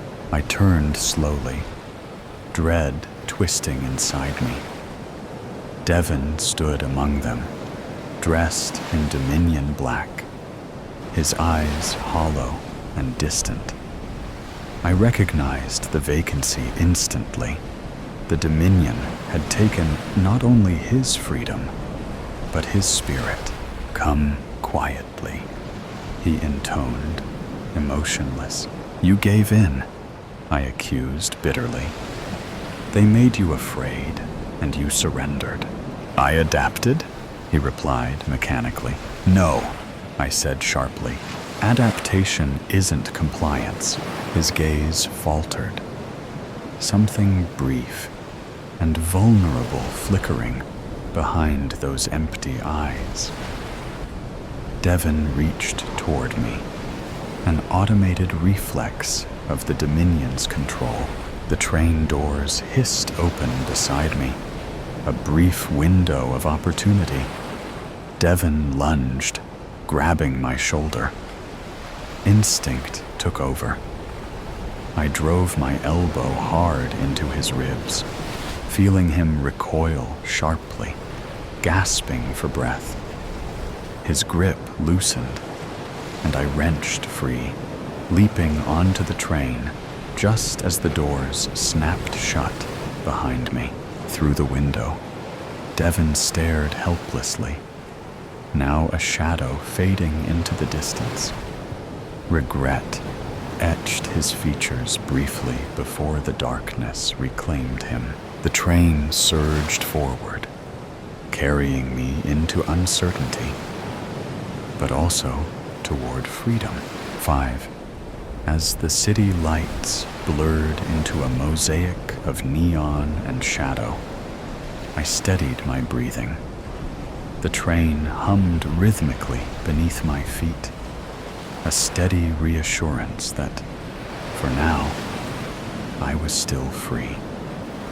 Passengers around me stared blankly ahead, eyes purposely unfocused, trained to remain ignorant of anything that might threaten their carefully curated peace. But I was awake. The Dominion thrived on the apathy of the masses, believing control was absolute because compliance was easy. Yet beneath that facade lay a deep-seated fear of truth, a fragile illusion ready to shatter. I had lost Devon, just as I'd lost my parents. Each loss carved itself into my being. Painful reminders that truth always came at a cost. But their sacrifices were not in vain. They'd ignited a flame in me, nurtured by Ronan and Elise, a flame of resistance, a commitment to remember, to speak, and to expose the lies. The Dominion underestimated the strength of those who remembered, those who chose truth over comfort. They believed themselves untouchable, their rule eternal. But power built upon lies was fundamentally unstable, vulnerable to those willing to risk everything for the truth. As the train raced deeper into the industrial outskirts, darkness settled around me, punctuated only by flickering lights and distant shadows. I pressed my forehead gently against the cold window, eyes scanning the landscape rushing past. Factories loomed on the horizon, silent giants standing guard over secrets yet undiscovered. My heart steadied, determination hardening like tempered steel. They might hunt me, silence me, or erase my name from history, but they couldn't erase the truth. Not while people like me still breathed. The Dominion hadn't won, not yet, on a parallel track, unnoticed. Another train moved quietly through the shadows. Inside, illuminated by the pale glow of a screen, a figure stared intently at my image, captured by surveillance cameras. Eyes narrowed thoughtfully, studying every detail of my escape, every gesture, every defiance. From the tinted window of his train car, Devon watched the darkness unfold, shadows reflecting in his eyes no longer hollow, but haunted by the flicker of something forgotten. He whispered softly to himself, a truth long buried, but impossible to erase. The truth is not a ghost, it is a weapon. And outside, the city faded slowly into darkness, the road to nowhere. I yawned and rubbed the sleep away from my eyes. Looking around, the flickering lights of the train windows I had gotten so used to were gone, and all I could see were the dim white lights that lined the aisle of the train car. I glanced around at all the empty seats, confused. Why was I here? Why was the train empty? And why wasn't it moving? Confusion overtook me, followed by panic. I shot to my feet and strode to the end of the train car, trying the door at the very end, but it wouldn't budge. I quickened my steps to the other side, my shoes clanking on the metal floor, and tried the sliding door. This one opened like a dream. Excitedly, I stepped out of the train car onto the solid ground I knew would be there, and promptly fell. There was no ground. There was no sky. There was just nothingness. My heart dropped into my stomach as I lurched downward, and the only thing that saved me from plummeting into that nothingness was the open backpack on my back, caught on the armrest of one of the chairs still inside.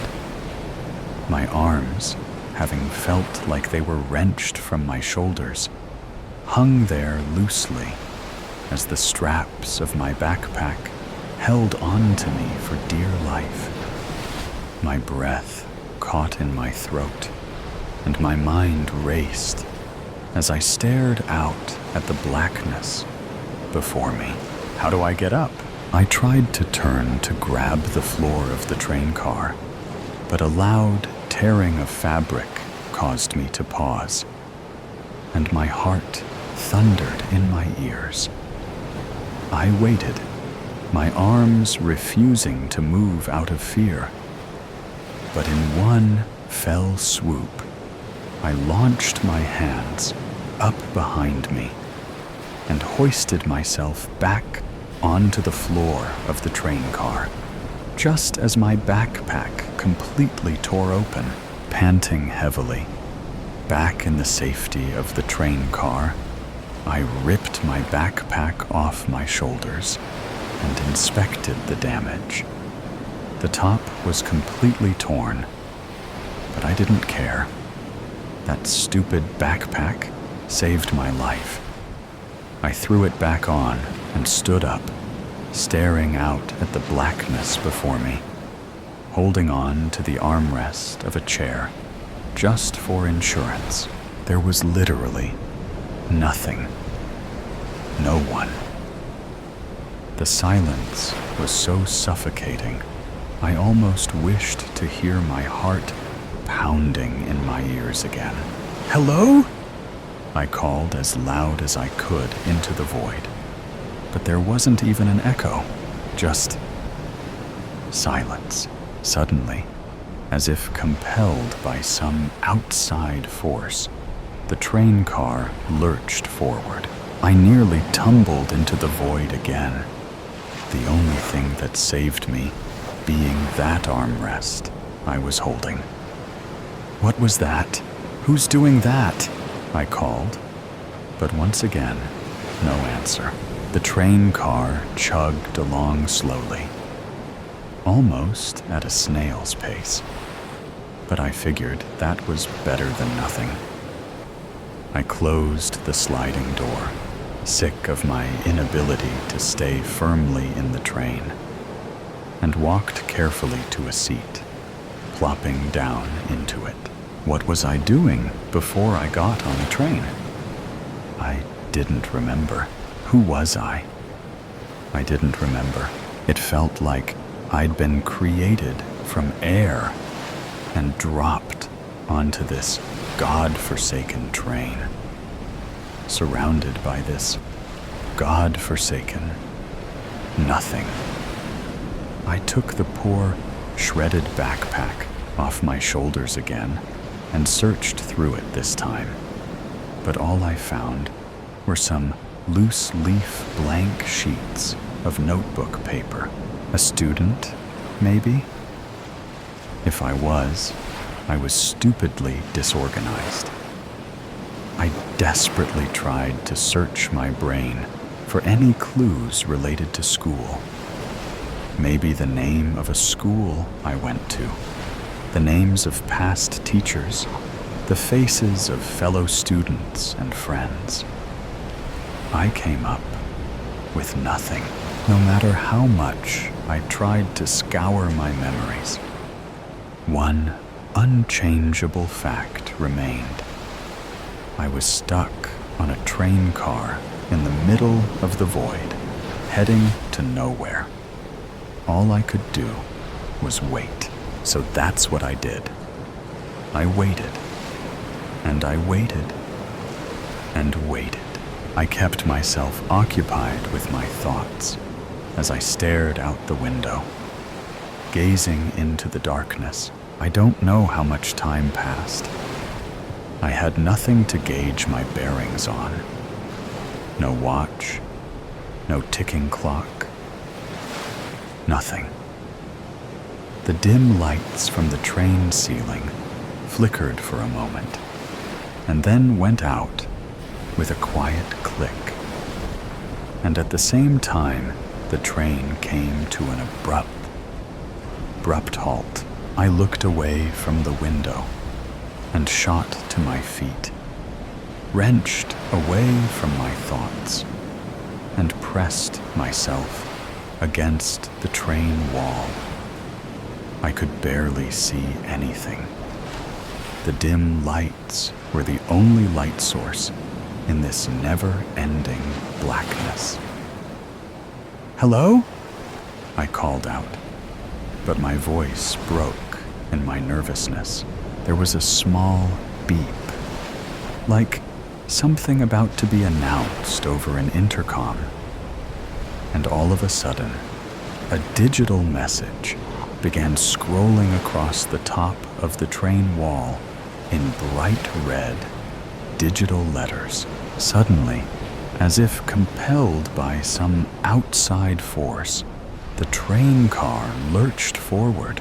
The train started moving again, abruptly, the force almost yanking me off my feet, and I steadied myself before looking back at the digital red letters.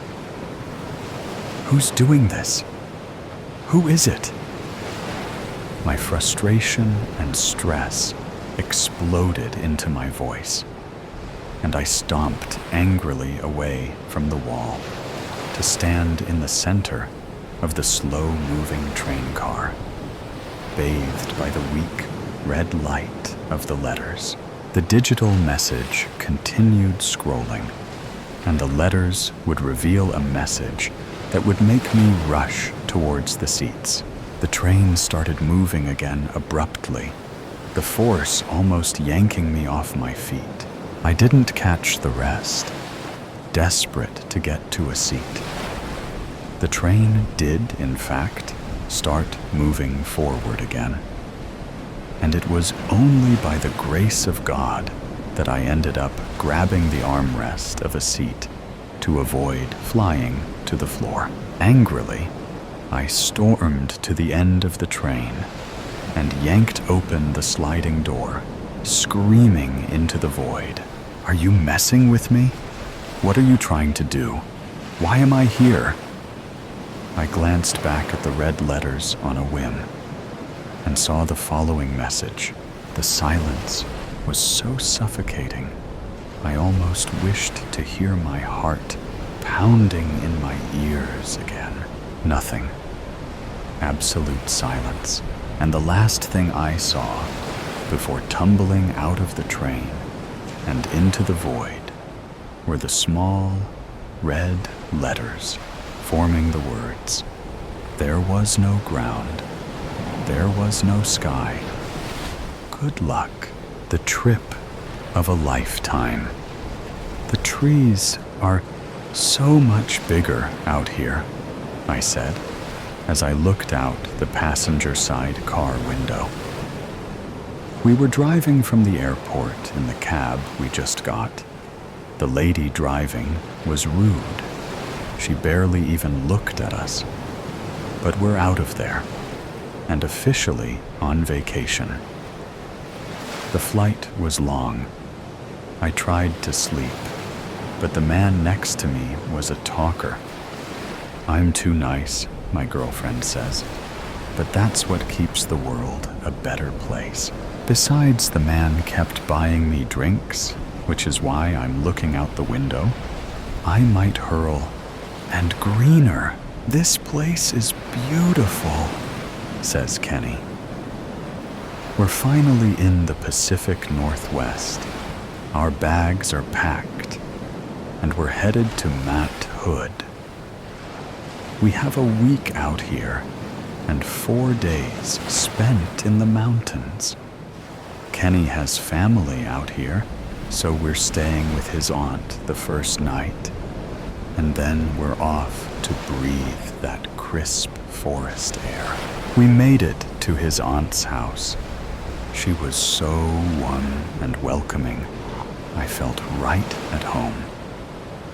After a nice meal of homemade beef stew and a shower, I was ready for bed. I bid them good night, and off I went, fast asleep in no time. I woke up in a panic. The room unfamiliar. Where am I? I thought, as my senses start to adjust. There's a soft buzzing coming from the fluorescent lights above me. My arms and legs are secured to this hospital bed, it seems.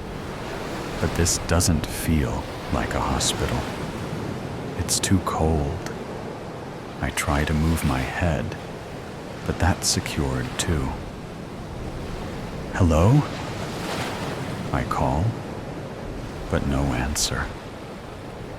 Hello. Again silence. Suddenly a man is standing above me. He covers my mouth as I go to scream once more. Shut up! They'll know you're awake. And then they'll make you forget. You mustn't forget. It's not safe. Run! Something pokes me, and I'm out again. I awake in bed, extremely well rested. It's 6:00 a.m. What a crazy dream, I thought, as I smelt the coffee. I jump out of bed and run to the kitchen, where Kenny's Aunt Gloria is standing in her long silk lavender-colored nightgown and matching slippers. She seems so frail, yet strong and intimidating at the same time. A soft smile forms as she bids me good morning. Ken's not up yet, but you're more than welcome to join me for some bean water, she says with a chuckle. I follow her outside to the patio. The air is fresh and moist, the coffee warm and delicious. You can see the sun glisten off the morning dew as the birds sing their welcome to the day. It sure is nice of you to let us stay here, I say. Kenny and I have been planning this trip for a while now, and I'm so excited it's finally happening. You two boys, be careful out there. I hear stories all the time about hikers going missing in those woods. These aren't like the mountains you have on the East Coast. These are real mountains, inhabited by really big creatures. I'm sure you've heard of Bigfoot. She says. I chuckle. Ah, Bigfoot, please. He's just a myth. If Bigfoot is real, then I hope I see him. He'll take a photo and become rich. Gloria shook her head and looked deep into her coffee, almost as if she was trying to see the bottom of her cup through the black liquid it now held. Like I said, just be careful, please. It's now 10:00 a.m., and we are on our way to the mountain. Gloria let us use her car since she doesn't drive anymore. She's 75 now, and hasn't driven since she was 70, and got lost driving home. They found her a day later, parked in a parking area 15 miles from the house. We made it to the mountain after about 2 hours of driving, and we couldn't wait to get on the trail. As we loaded up our packs, Kenny and I discussed our route, where we would stop for water and lunch breaks, where we would camp, and which streams we will pass, so we know where to collect water when we get low. All said and done, the trail up and down the mountain shouldn't take more than 3 days, but we're taking it slow since we haven't done a mountain of this caliber before, so we planned for 4 days. We're hiking Timberline Trail. It passes 3 major landmarks and has snow runoff year-round, so finding water shouldn't be a problem. In total, it's just over 41 miles. We're all loaded up and ready to start our hike when I realize I left my trekking poles at the airport. They must have fallen out of my pack. Just find a stick on the hike. It'll serve the same purpose, says Kenny. I mock him, but I know that's what will happen. Easy for you to say. You didn't forget anything, but he did. The compass. Well, how are we supposed to know where we're going now? I ask. We still have a map, and the trails are marked. It'll be fine, he says in a not-so-reassuring voice. We've been walking for hours, and I haven't seen a single soul. It's day 2 in the woods. The first day went by so fast, but now the excitement and newness has worn off. The woods are long and damp, flora as far as the eye can see. No roads, cars, people. Hey, are we on the right path? I ask. Yeah, we should be coming up on Cloud Cap in about 5 more miles. Ken responds. I don't believe him, though, and my body hurts. It must be from sleeping on the ground. And I kept having the dream about the guy telling me to run. Maybe that's just making me paranoid. There, see? I told you we're going the right way. That must be Cloud Cap Inn, exclaimed Ken. As I stumbled over the hill, I saw what appeared to me as an abandoned shack in the middle of the forest. I don't think that's it, I yell, but Ken was already sprinting towards the front door. I call first shower, he yells as he enters the doors. I approach the building cautiously, examining the weathered cedar shakes, the broken shutters hanging from the windows. How is this place still in business? I thought. I push open the heavy oak door, and inside, the place looks immaculate. It's an open floor plan with 2 massive fireplaces at either side of the room. The carpet covers the hardwood floor, and drapes cover the windows. I look to the front desk. It's the man from my dream.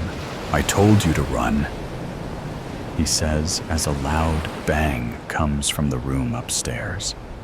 Kenny screams, bang! Then silence. I run as fast as I can up the stairs, skipping 4 steps at a time. I take a left. The hallway goes on forever. Which room did it come from? Kenny! I yell as I'm racing down the hallway. I hear no response. Kenny! Again, nothing.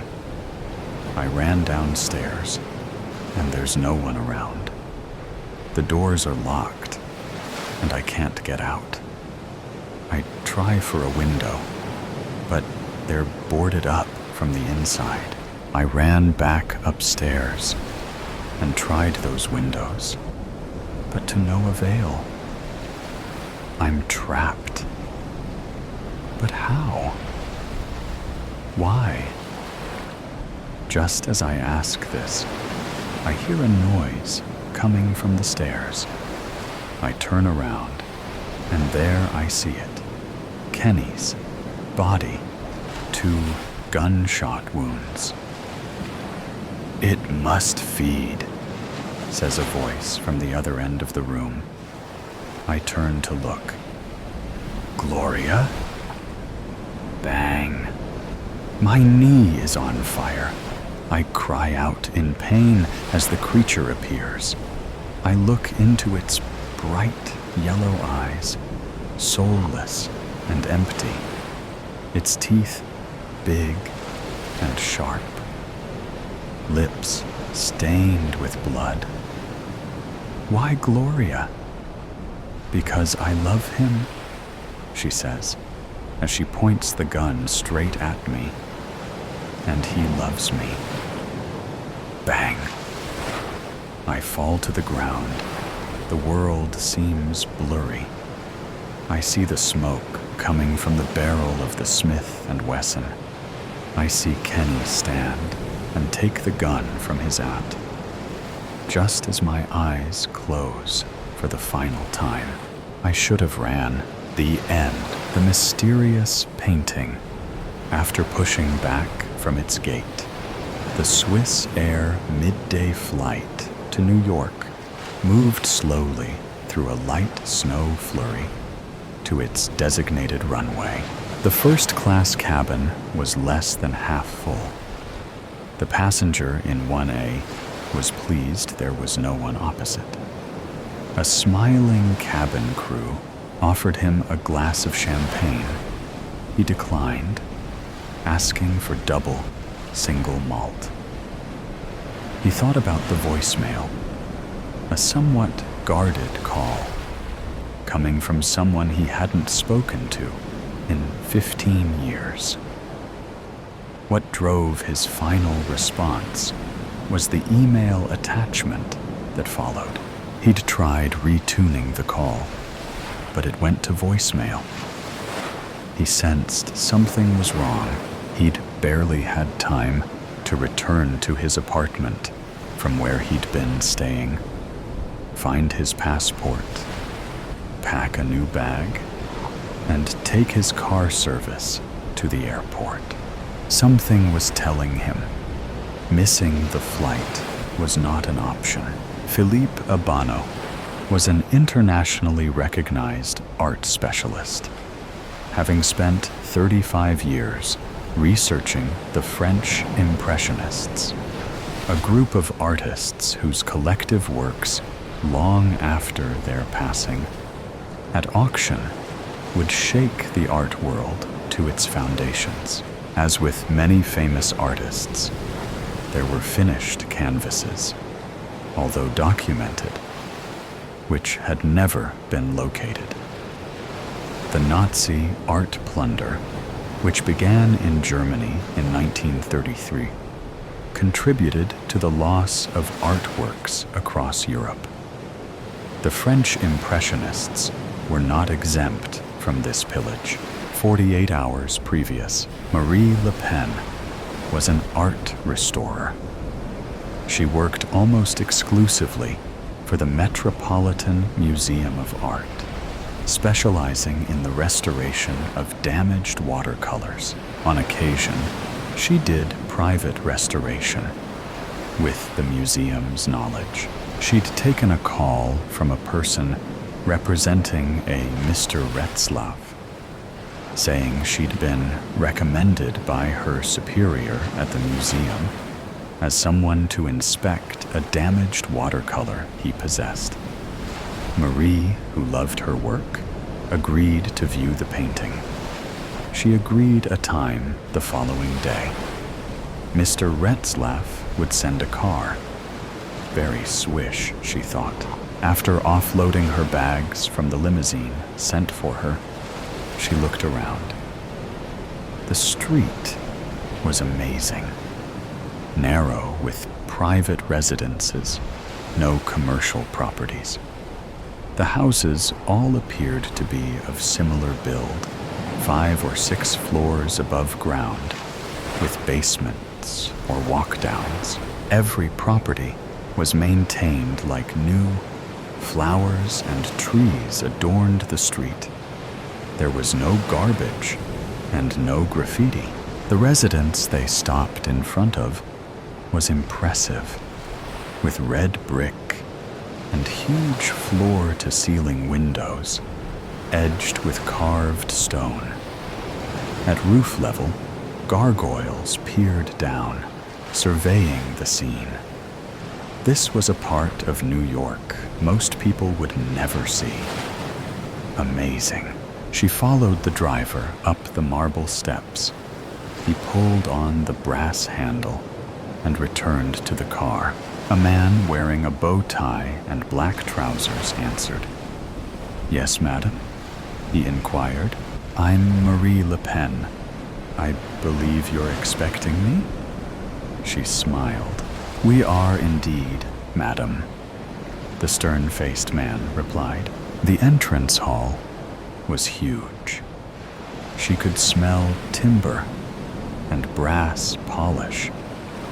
The black and white checkered tiled floor was straight out of an English TV series. The doors leading off the foyer were all closed. A majestic, sweeping staircase held sway over the entrance. Huge brass vases, once filled with flowers, stood empty either side of the entrance. Apart from the electric light, the only modern consideration was a mechanical elevator. Please, the man gestured, follow me. They entered the elevator, along with her baggage. Marie watched as the man pressed 5. The door closed, and they began their ascent. On the 5th floor was another vestibule. This one had more polished timber and huge windows onto the street below. This way. He gestured, then walked along a long corridor before he opened a large double door into what looked like a series of smaller spaces. If Marie hadn't had complete faith in her boss, she'd have been scared. At one side of the room, a man sat, straight-backed, with silver-gray hair. She guessed at least late 80s, wearing a green corduroy smoking jacket. He stood. She could smell cigar smoke. Thank you for coming. I'm Peter Retzlaff. Fact is, Miss Le Pen, I need an expert opinion as to a certain painting that is in my possession. Should I, or should I not, restore it? Your superior at the Met spoke most highly of you. Marie saw several large art tables, specialist seats, and an array of instruments, all designed specifically for art restoration. She was gobsmacked. There had to be $1 million in equipment and instruments, brand new, some still in their original packaging, just sitting there. The old man waved his hand, and the valet unlocked a large steel cabinet with racks of what looked to Maria like canvases, painted canvases in various stages of decomposition. Strange, she thought. He slid one of the racks out and removed a painting, a watercolor that Maria recognized. After putting on her smock and gloves, examined the item more closely. Behind her, a phone rang. The valet took a cell phone from his pocket and listened, then said something softly to the old man. They steeped away to the side of the room, out of earshot. Maria continued looking at the canvas, heavily water-damaged with a once grand frame that also appeared flawed. She was about to make some preliminary notes into her phone. As she moved around the table, a splash of red caught her eye. The steel cabinet, which held the damaged painting, was open on one side. What she saw made her heart stand still. It was a large canvas of what appeared to be small wooden bridge over water in a garden. Although no expert, she'd seen enough examples of French impressionistic work to know this could be one. Marie quickly turned her phone to camera, taking 2 quick shots, only to be interrupted by raised voices. The old man was saying something to the valet in what sounded like German, who dashed past her, securing the door to the cabinet. Ending her view, she said nothing, returning to the recorder in her phone, her head down, trying to appear as though she was concentrating. The old man looked suspiciously at her, said nothing. She could feel his eyes. "My God, what have you just seen?" she asked herself. Maria spent the next 2 hours making notes and photographing the damage. She agreed to return the following day with her recommendations and estimates, should she consider it restorable. Retzlaff agreed, giving her a copy of a providence document relating to the painting, which she would need to study. He told her he would send a car for her at an agreed time. She shook his hand and returned to the waiting limousine. The previous 2 hours did not sit well with her. Quite why, she couldn't say. The images of the red canvas wouldn't leave her. The storm had hit with a vengeance. Sudden spring rain washing the roadways, reminding New Yorkers summer was not far away. The crowded eateries on the streets of the East Village were suddenly deserted, sending outside diners scrambling for shelter inside. From her small single-bed apartment off McDougal Street, above a drugstore, Maria sat looking at the 2 images she downloaded from her camera. The room was quiet, save for the rhythm of the rain tapping at her window. On the larger screen, she could see more clearly the image she'd snapped earlier. The images were very much French impressionistic, of the late 19th or early 20th century. She could see the attempt to produce work inspired by real life. It was revolutionary. French impressionist artists rejected classical subject matter in favor of modernity, seeking to produce works that represented their current circumstances and environments. The more she looked, the more she was convinced. It was what she suspected. "My God," she exclaimed. Could it be a Monet, hidden in a steel cabinet in a residence on the Upper West Side? It would explain the old man's annoyance at the cabinet being left open, particularly in the presence of a third party who just happened to be an art restoration expert. Maria took stock, pouring another glass of wine, wondering what she should do next. She thought about the man who had mentored her 15 years ago at Switzerland's largest art museum, the Kunsthaus Zurich, Philippe Abano. If anyone could make sense on what she had seen, he could. She'd not had any contact with Philippe for over a decade. Now he worked in a private capacity, advising galleries and writing books on the subject of French art, in particular, French Impressionism. His web page provided email and phone contact details. Maria thought carefully as how she should frame the call without identifying the object. Before she made the call, she uploaded the 2 photographs into a separate folder, attaching it to the email address she had for Felipe Abano.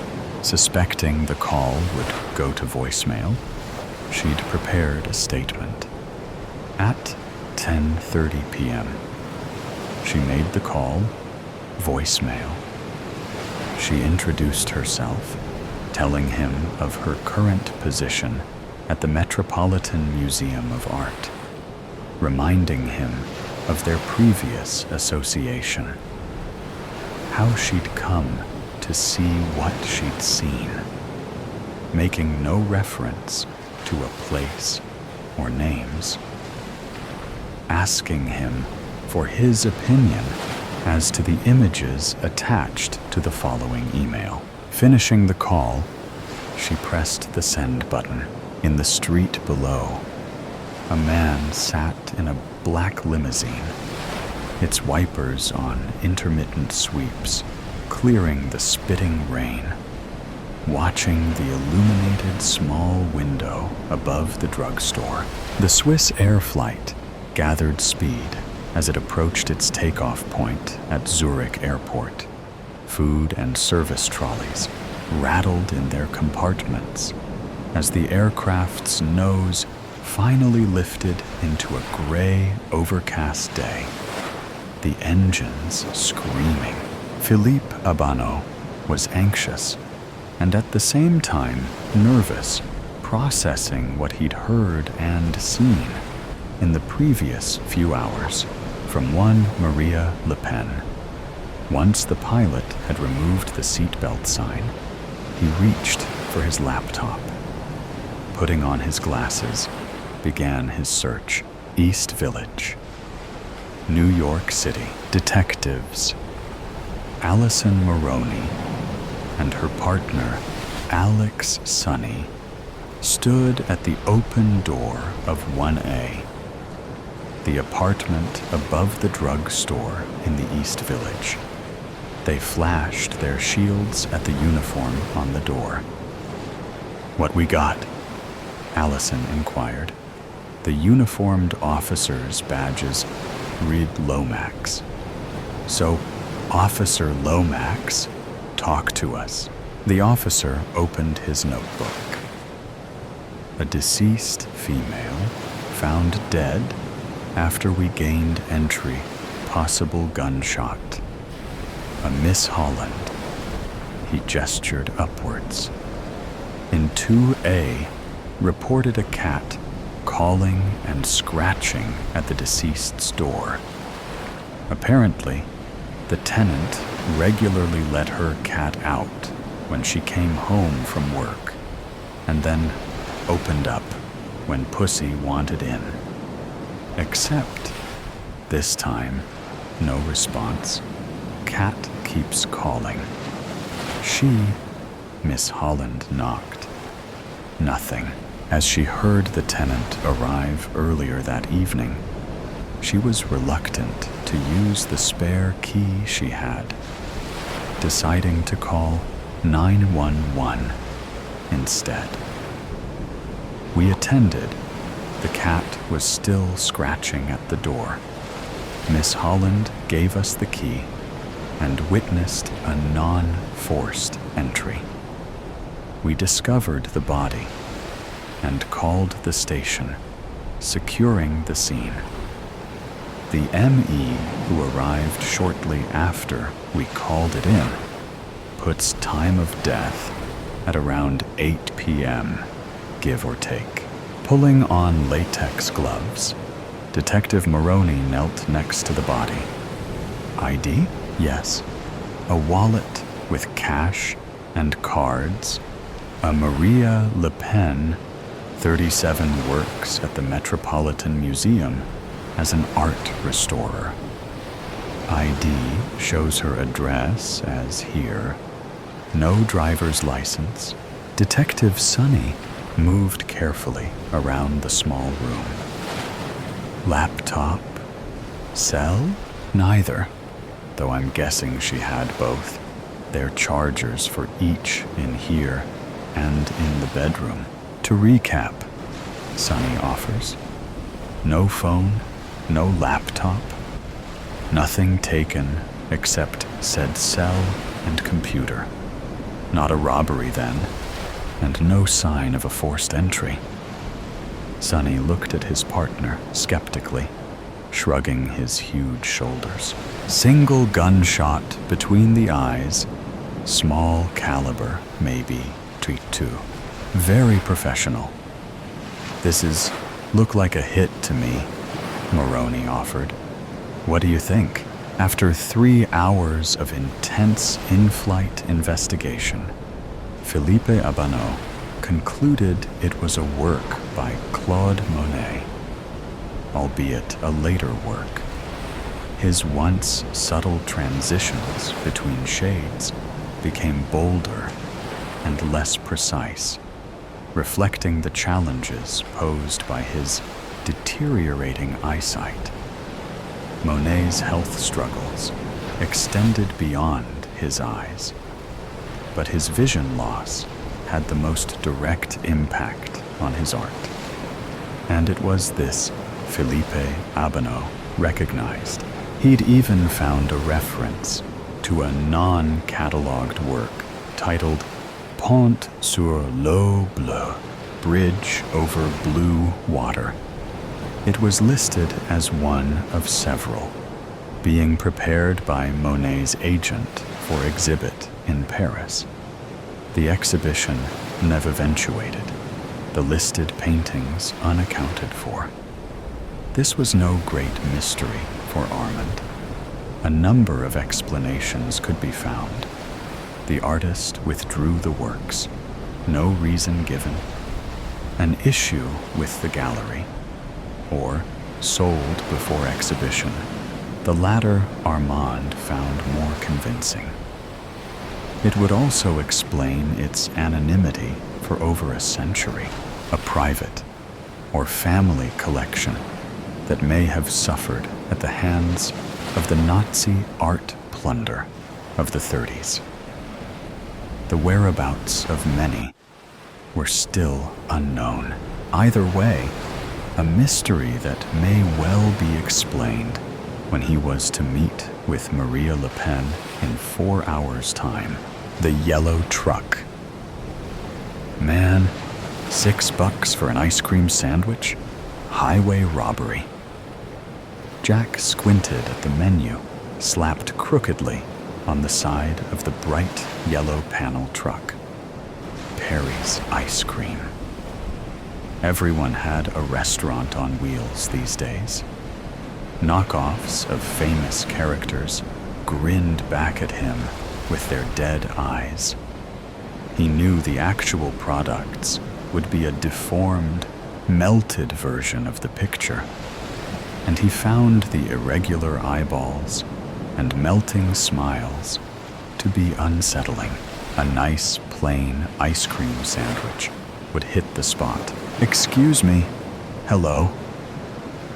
Though the sliding sales window was open, Jack saw no sign of a vendor, even though the speakers puked out a chiptune version of La Cucaracha at top volume. Are you going to take my money or what? The chill from the freezers seeped out from the window. Jack leaned in a little further, noting the container of ice cream sandwiches that could be easily opened from his vantage point. He looked as far into the truck as he could see, then checked over his shoulder to see if he had an audience.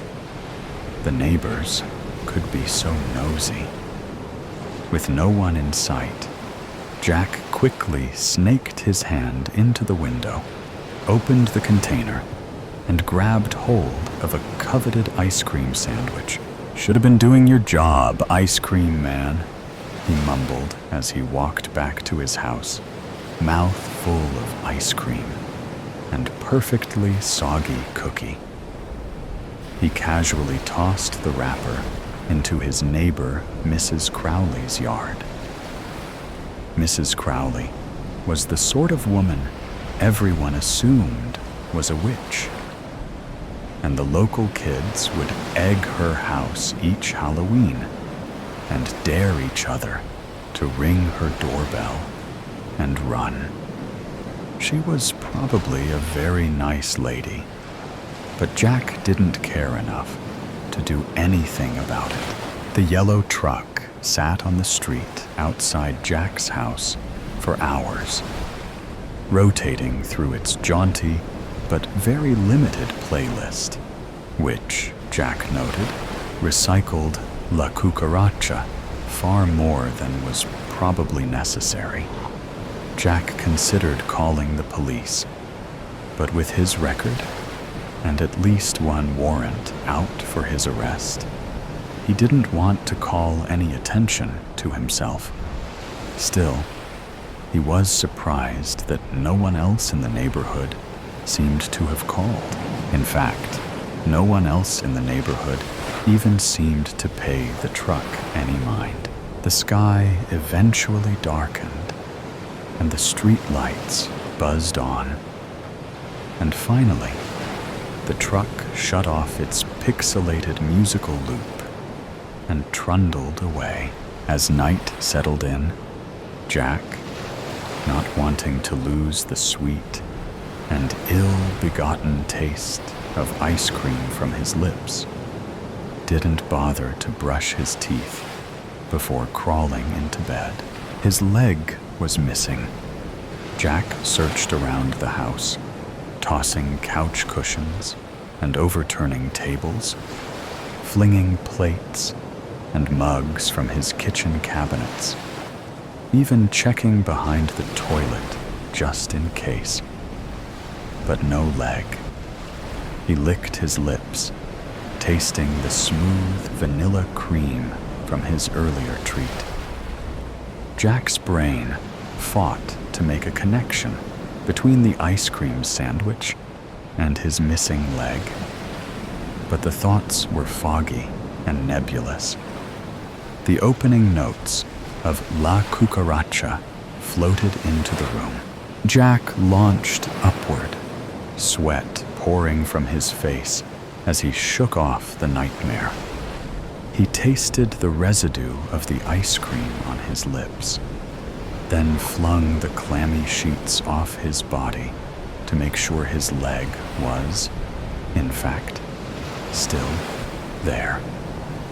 La Cucaracha played in the distance, just audible through his open window.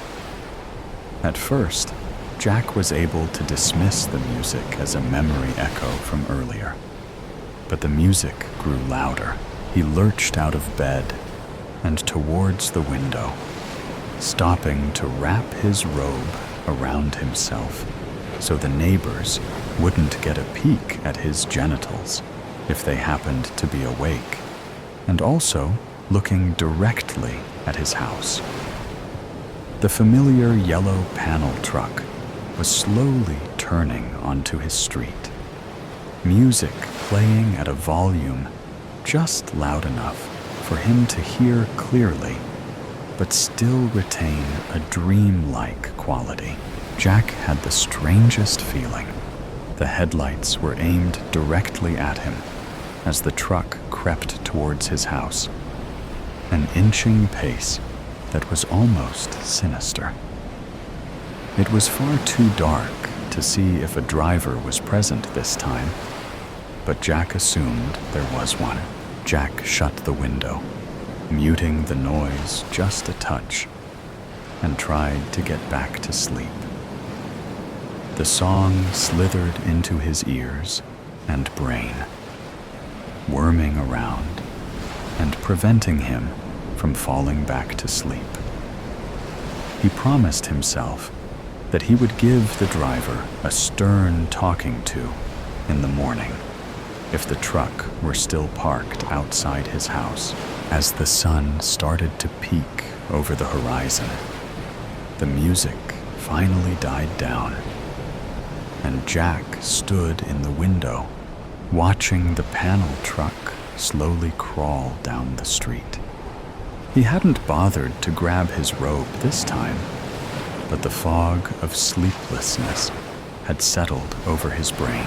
More than 1 cup of bitter, black coffee was necessary to get him ready for the ride to work. Slower reactions would make the commute more dangerous, he thought, snapping on his bike helmet. He cursed his revoked driver's license, unsteadily mounted the bike, and started pedaling. At each red light, Jack took a generous swig out of his travel mug, and by the time he sat down at his desk, he was wired.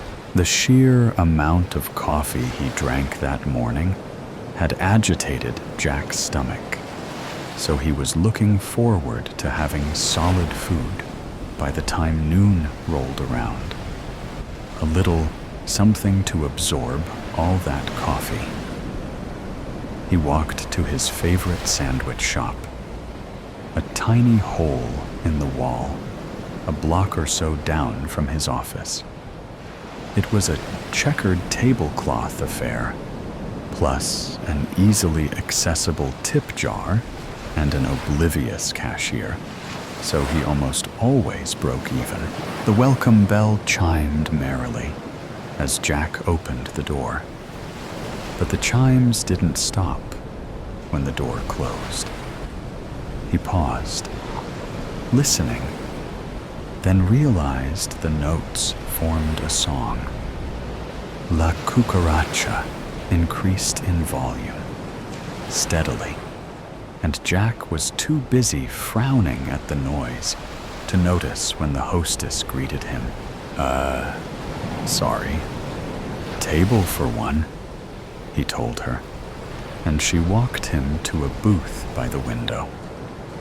Jack started to sit, but realized he could see the bright yellow panel truck pull awkwardly into the parallel parking spot directly in front of the diner. He sprang back, an odd fear clawing at his chest. Maybe a different table, he said. The hostess shrugged and pointed him to a table near the kitchen. Jack slumped down in a chair that still let him see out the window. The menu, still as maddeningly crooked as before, was fully visible from this vantage point. And Jack noted that though the sales window was open, no one was manning the counter. So Jack couldn't shake the feeling of being watched as he ordered his lunch, chewed, drank, wiped his mouth with his flimsy paper napkin, paid at the counter, helped himself to the tip jar, and walked out the door. Every move soundtracked by the tinny tunes pumping out of the truck's speaker. No one had approached the counter to buy an ice cream the entire lunch hour. His muscles relaxed as he walked back to his building. The more the music faded with distance, the better he felt. He hadn't even noticed he was so tense.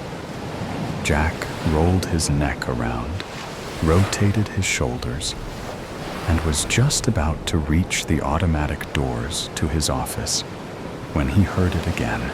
The 8-bit notes of La Cucaracha increased in volume behind him, and he swung around, fists raised and heart beating rapidly. His boss, who had been walking up immediately behind him, backed up. "Whoa! Whoa! Jack!" Treating Jack like a panicked horse had, presumably, his boss's desired effect. And Jack put his fists down. "What's got you all spooked? Bad sandwich?" His boss chuckled, and then breezed past Jack into the office. Still on the sidewalk, Jack caught a flash of yellow down the block. He didn't wait to see the truck this time, and rushed inside. Jack was waiting, rather impatiently, to cross the street on his way home when a shiver ran up his spine. He looked over his shoulder, and his stomach seized. The yellow ice cream truck was also in line at the stoplight, just 3 car lengths away. It wasn't playing the music, but Jack thought he could hear it all the same. Jack wasn't completely sure that the truck was following him, specifically as he cycled through the neighborhood. But with each turn, he became more and more convinced. The truck kept a slow speed and stayed a modest distance behind his bike, far lower than the posted speed limit. He stopped at the cluster mailbox at the top of his street, mostly to check the mail, but also to see if the ice cream truck would keep driving. The truck slowed to a halt a few yards from the mailboxes, the staccato sounds still aggressively worming its way into Jack's brain. Jack fiddled with the mailbox key and took an unnecessary amount of time inspecting each piece of mail, even the junk. But the ice cream truck still didn't move, and Jack stared directly at the driver's side of the windshield. It was so tinted that he was still unable to tell if anyone was in the driver's seat at all. He flipped the bird, just in case, and got back on his bike. As he started pedaling the short distance to his house, the truck started following again, a few houses down from his own. Jack heard the truck accelerate. His heart thumping, he quickly looked back to confirm that, yes, the ice cream truck was speeding up and heading his way. He checked his surroundings for a safe place to duck behind, but only Mrs. Crowley's rose bushes offered any sort of protection. He darted towards the bushes, abandoning his bike and hurling himself into the roses in one semi-graceful movement that would have made a movie stuntman proud. The thorns bit into his skin, and one scratched dangerously close to his left eye. The truck had missed him, but Jack heard the screech of brakes. Jack painfully extricated himself from the rose bushes, and the ice cream truck still idled in the road. La Cucaracha, blaring incessantly. The back door of the truck swung open with a creak. "Hey!" Jack yelled, wiping blood from his face, only to realize he also had blood on his hands and lots of other places because of the thorns. He lurched towards the back of the truck, his left leg dragging slightly. It would be bruised in the morning, he thought. "Hey, I'm talking to you, asshole!" Jack rounded the back of the truck and leaned on the open door. No one was inside. Through a narrow break in the curtains, Mrs. Crowley observed Jack as he yelled at the ice cream truck. He had always been an odd duck, that Jack. Terribly messy. And just the other day, he had been standing at his window in the middle of the night with only a robe on. She had almost seen his genitals. Mrs. Crowley couldn't make out exactly what Jack was yelling, but she imagined it was full of swearing.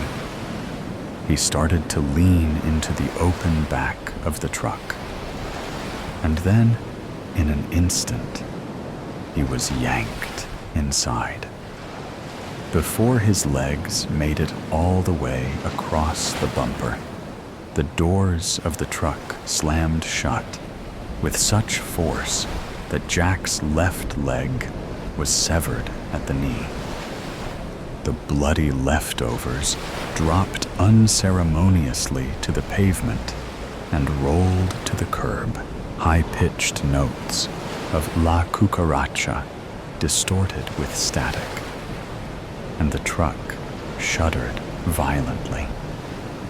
Mrs. Crowley took a tiny sip of her tea and watched the menu sign spin as the truck convulsed. With one last tremble, the truck stilled and the spinning sign stopped. The music had changed, and so had the sign's content. Perry's Hamburgers, it read. Still crooked, the truck slowly crept down the street, and she pinched her curtains shut. Cornflower blues. It always came at night. That night was no different in that respect. I had heard it lumbering around outside as the sun disappeared from the sky, the sound of scraping metal as it circled the house. I had always fought the urge to look directly at it, instead only catching glimpses of it in the shadows. If I focused, I could shuffle it to the back of my mind like a deck of cards. But those lonely hours, when night approached and my mind was no longer engaged by work or meaningless check-ins with the few friends I managed to keep, were the hardest. At first, the check-ins came daily, then weekly, then monthly, then whenever they had a free second to pity me via text. Hey girl, you doing okay? Do you need anything? I don't think any of them would have known what to do had I answered yes. I couldn't blame them though. Life goes on. For some people, at least. But anyway, the difference in this particular night was that I had decided to allow my mind to go to that place. No shuffling this time. Instead, accepting the cards that were dealt. Sometime after my 5th or 6th glass of Pinot Noir, I turned my phone off, placed it on the end table next to a stack of unpaid bills, pushed the dirty clothes to one end of the couch, and sank into the other end. Alone. It had been 12 months to the day since I lost my sweet boy with the cornflower blue eyes. Cornflower Connie, as I called him. Parents should never have to bury their children. Todd was completely shattered. He left me this past June. I had dropped to a rail-thin 99 pounds, and he said he couldn't stand to see me hurt any longer. I tried everything: counseling, group, rehabilitation programs, but everyone grieves differently. I guess Todd had to grieve alone. At some point, I nodded off, waking only to an unsettling silence, quickly realizing the noise was gone. I wiped the drool from my chin, licked my cracked lips, and decided to check it out. With my body bladed to the window, I pulled the curtain to the side and saw it standing under the dim porch light. The back of my neck tingled, and my heart thumped in my chest, acting like my body's panic alarm. I would normally just do a quick look. Instead, for the first time, I stayed. I studied it. Its skin was the color of burnt charcoal, and its back curved like a question mark. It shifted under the light, revealing a Grinch-like face that scrunched even more as it smiled at me like a mischievous feline. But there, above the unnerving grin, I saw them, those familiar eyes. My cornflower Connie had come home. All I had to do was focus on those eyes. Don't you want to be with me again, Mommy? Let me in, and you can hold me again, just like you used to. What was I supposed to do? Of course, I wanted to be with him again. It would surely be better than telling myself that the random white blob in the sky actually resembled a heart. A message from my Connie. I love you too. Yeah, you can convince yourself of almost anything if you believe it enough, and if you're sad enough, just like the cardinal that occasionally lands on my fence. Good morning, Connie. Thanks for the visit. I let him in. His long, rubbery fingers took me by the arm, led me upstairs, never breaking his gaze. Where are we going? I asked, barely a whisper, in what seemed like the first words I had spoken in days. To my room, Mommy. The door creaked open, and the lights came on, bringing the room back to life. I have no idea if I flipped the switch or not. It felt like I had floated up the staircase. The room was just as he left it.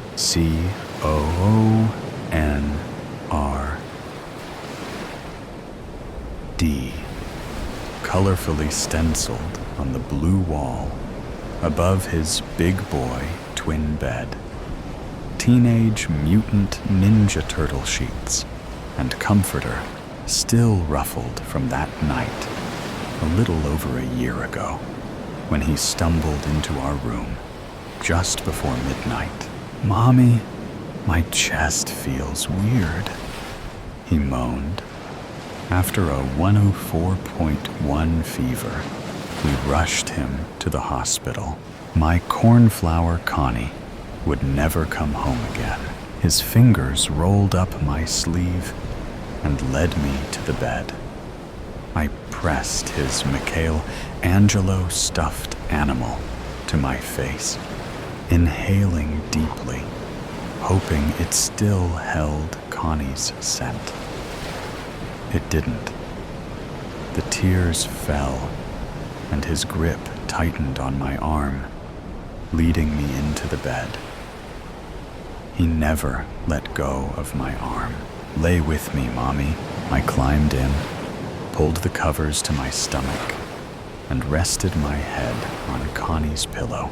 I miss you so much, baby, I yelled through tears, pounding my one free fist on the mattress.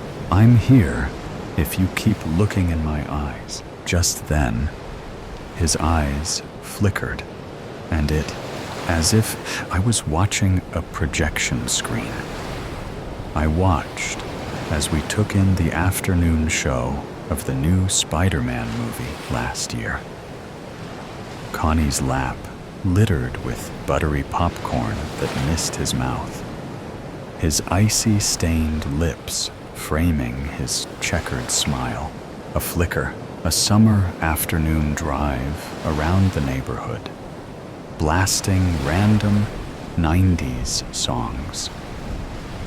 He loved the songs that I grew up on. We would do our absolute worst to sing along. Keep looking at my eyes, Mommy. Just a little bit more, until you can hold me again. His grip tightened some more. Another flicker, a lazy Sunday. Me sprawled out on the couch, my Connie's little body slowly rising and falling with my breathing as he naps on my chest. Another second, and I'm yours again. How could I say no? I did what he asked, just a little longer. The avalanche of warmth I felt was euphoric, as if my insides were swaddled in a heated blanket. It was the first semblance of comfort and peace that I hadn't felt since he was actually here with me. I did what he asked. Then I waited. That was 2 days ago, and I don't see my cornflower Connie anywhere. The comfort I had felt the other day dissipated in an instant. I've been patiently waiting, but now I wonder, did it lie? It's so dark here. The portrait of silence. Clara was 35 when she inherited the crumbling countryside estate of Château des Ombres, a legacy from a great aunt she barely remembered.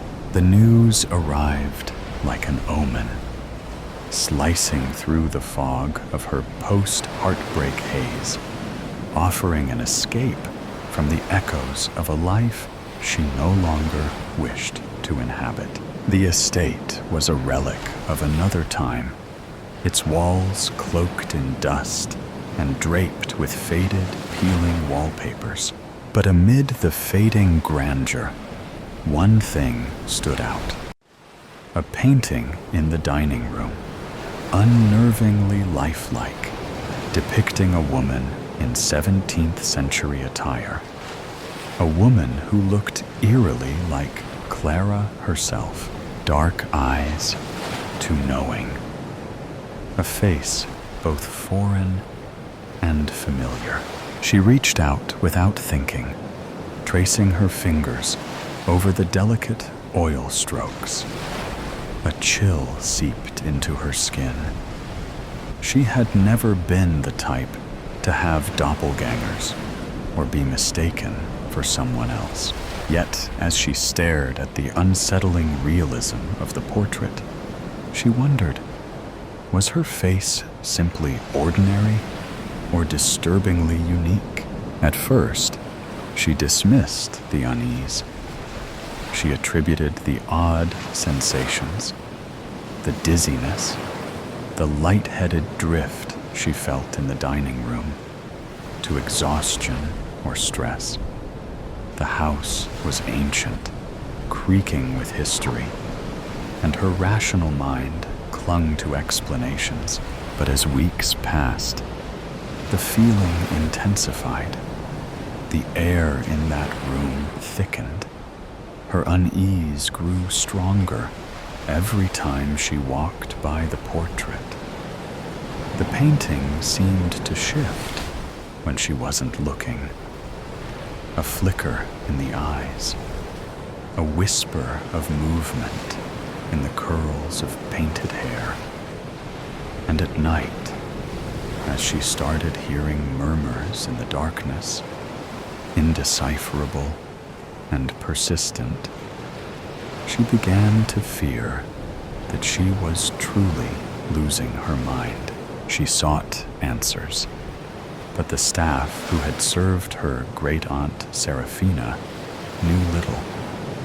The painting had always been there, an intrinsic part of the house. Frustrated, Clara turned to Serafina's belongings, rummaging through drawers and cupboards until she found an old, leather-bound notebook buried in a wooden chest.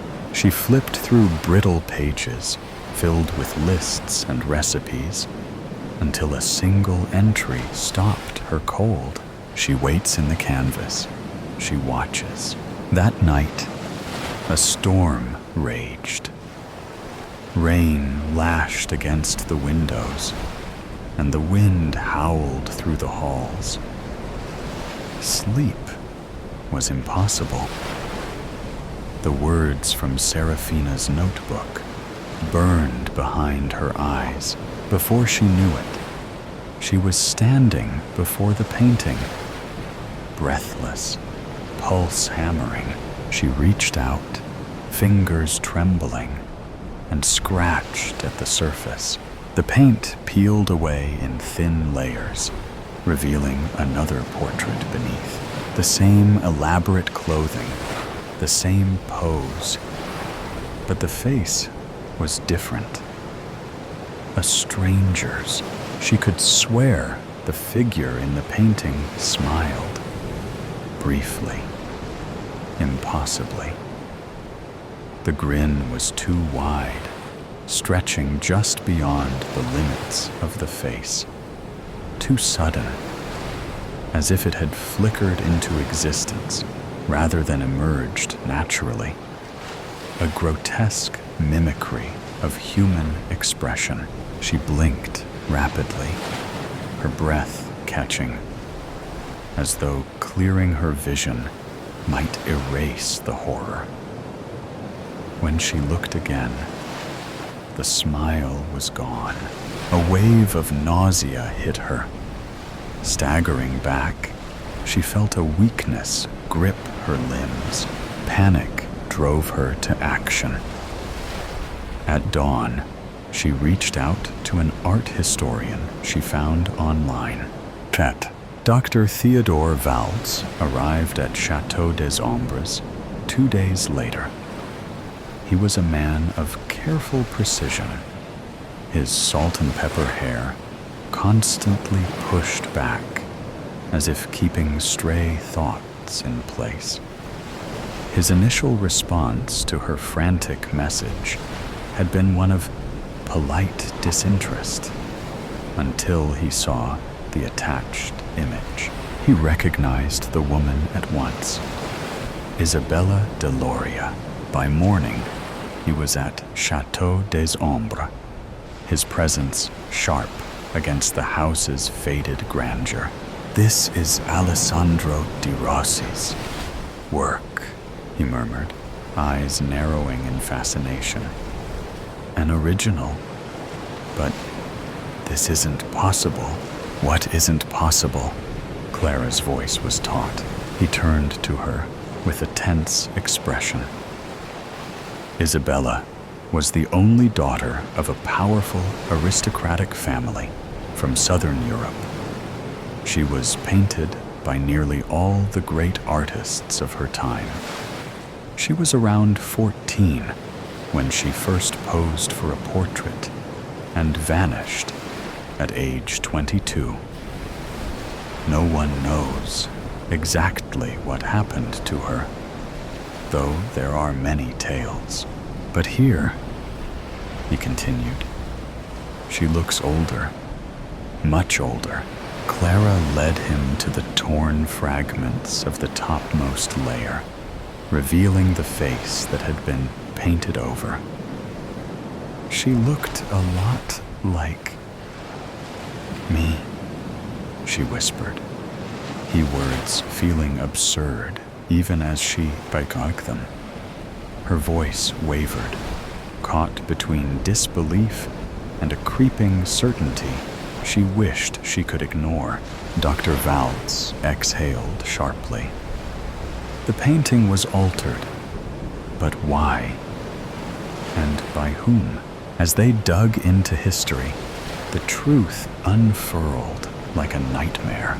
The tale of Isabella's disappearance had long been attributed to a commoner's obsession. A man who had watched her from the shadows, consumed by an infatuation that festered into madness. When she refused his advances, he took her.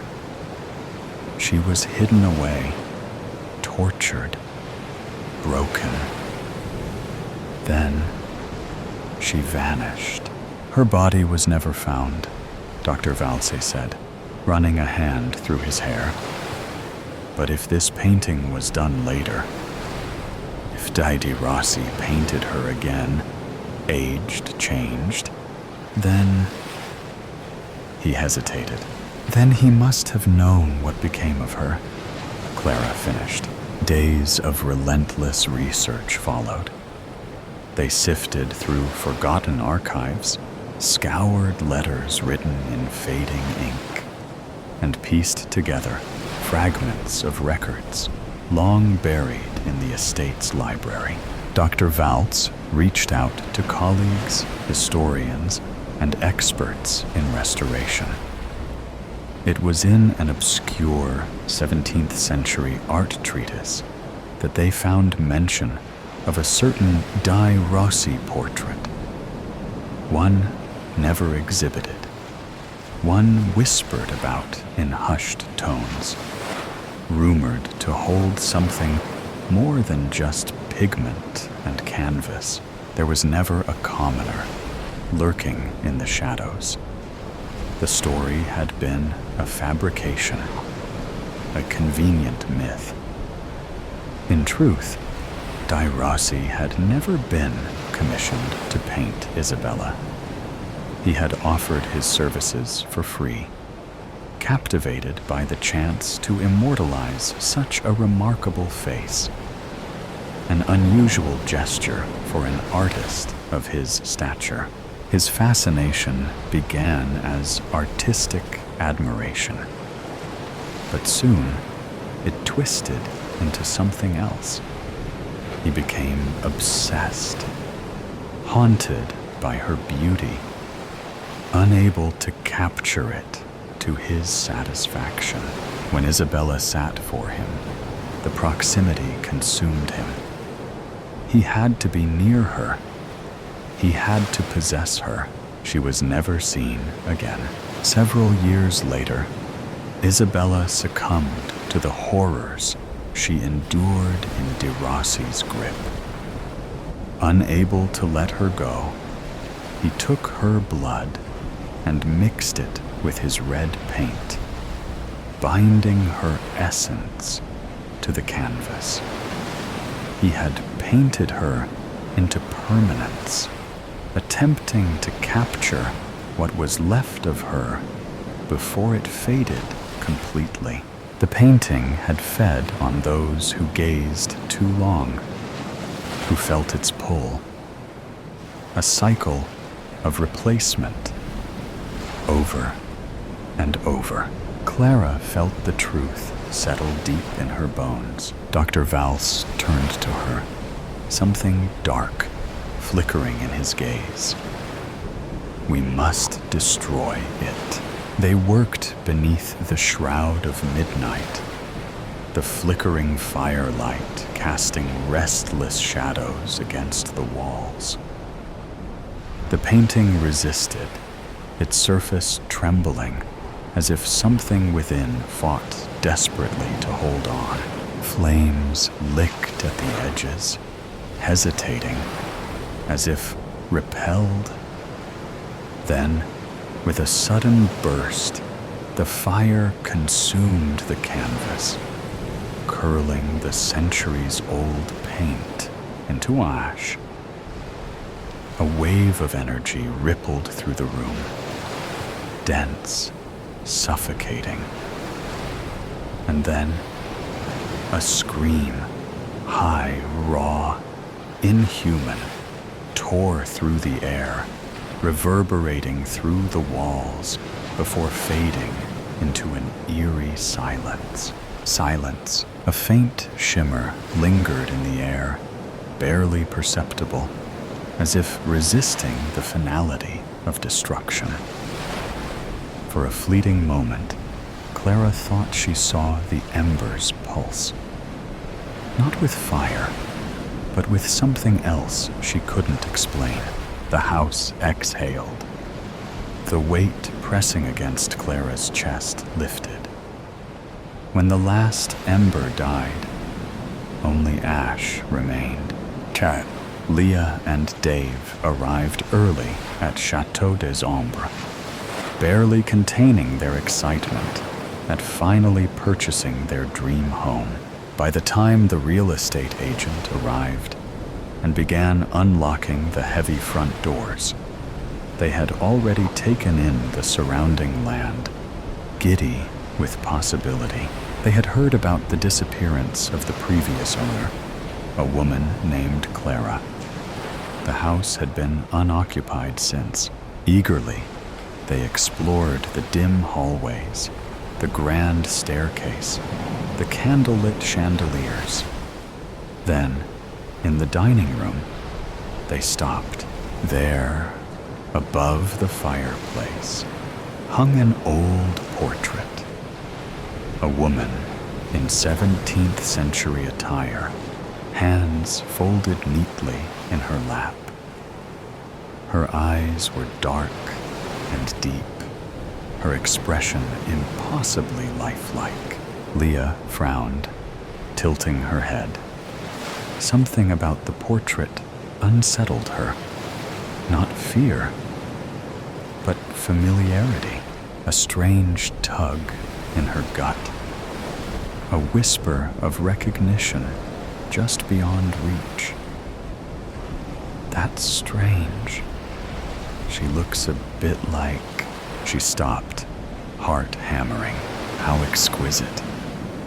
The woman in the painting did look a lot like Leah, they both agreed, and for the briefest moment, she swore she saw the lips part, forming a sudden, unnatural smile. Behind them, the door clicked shut.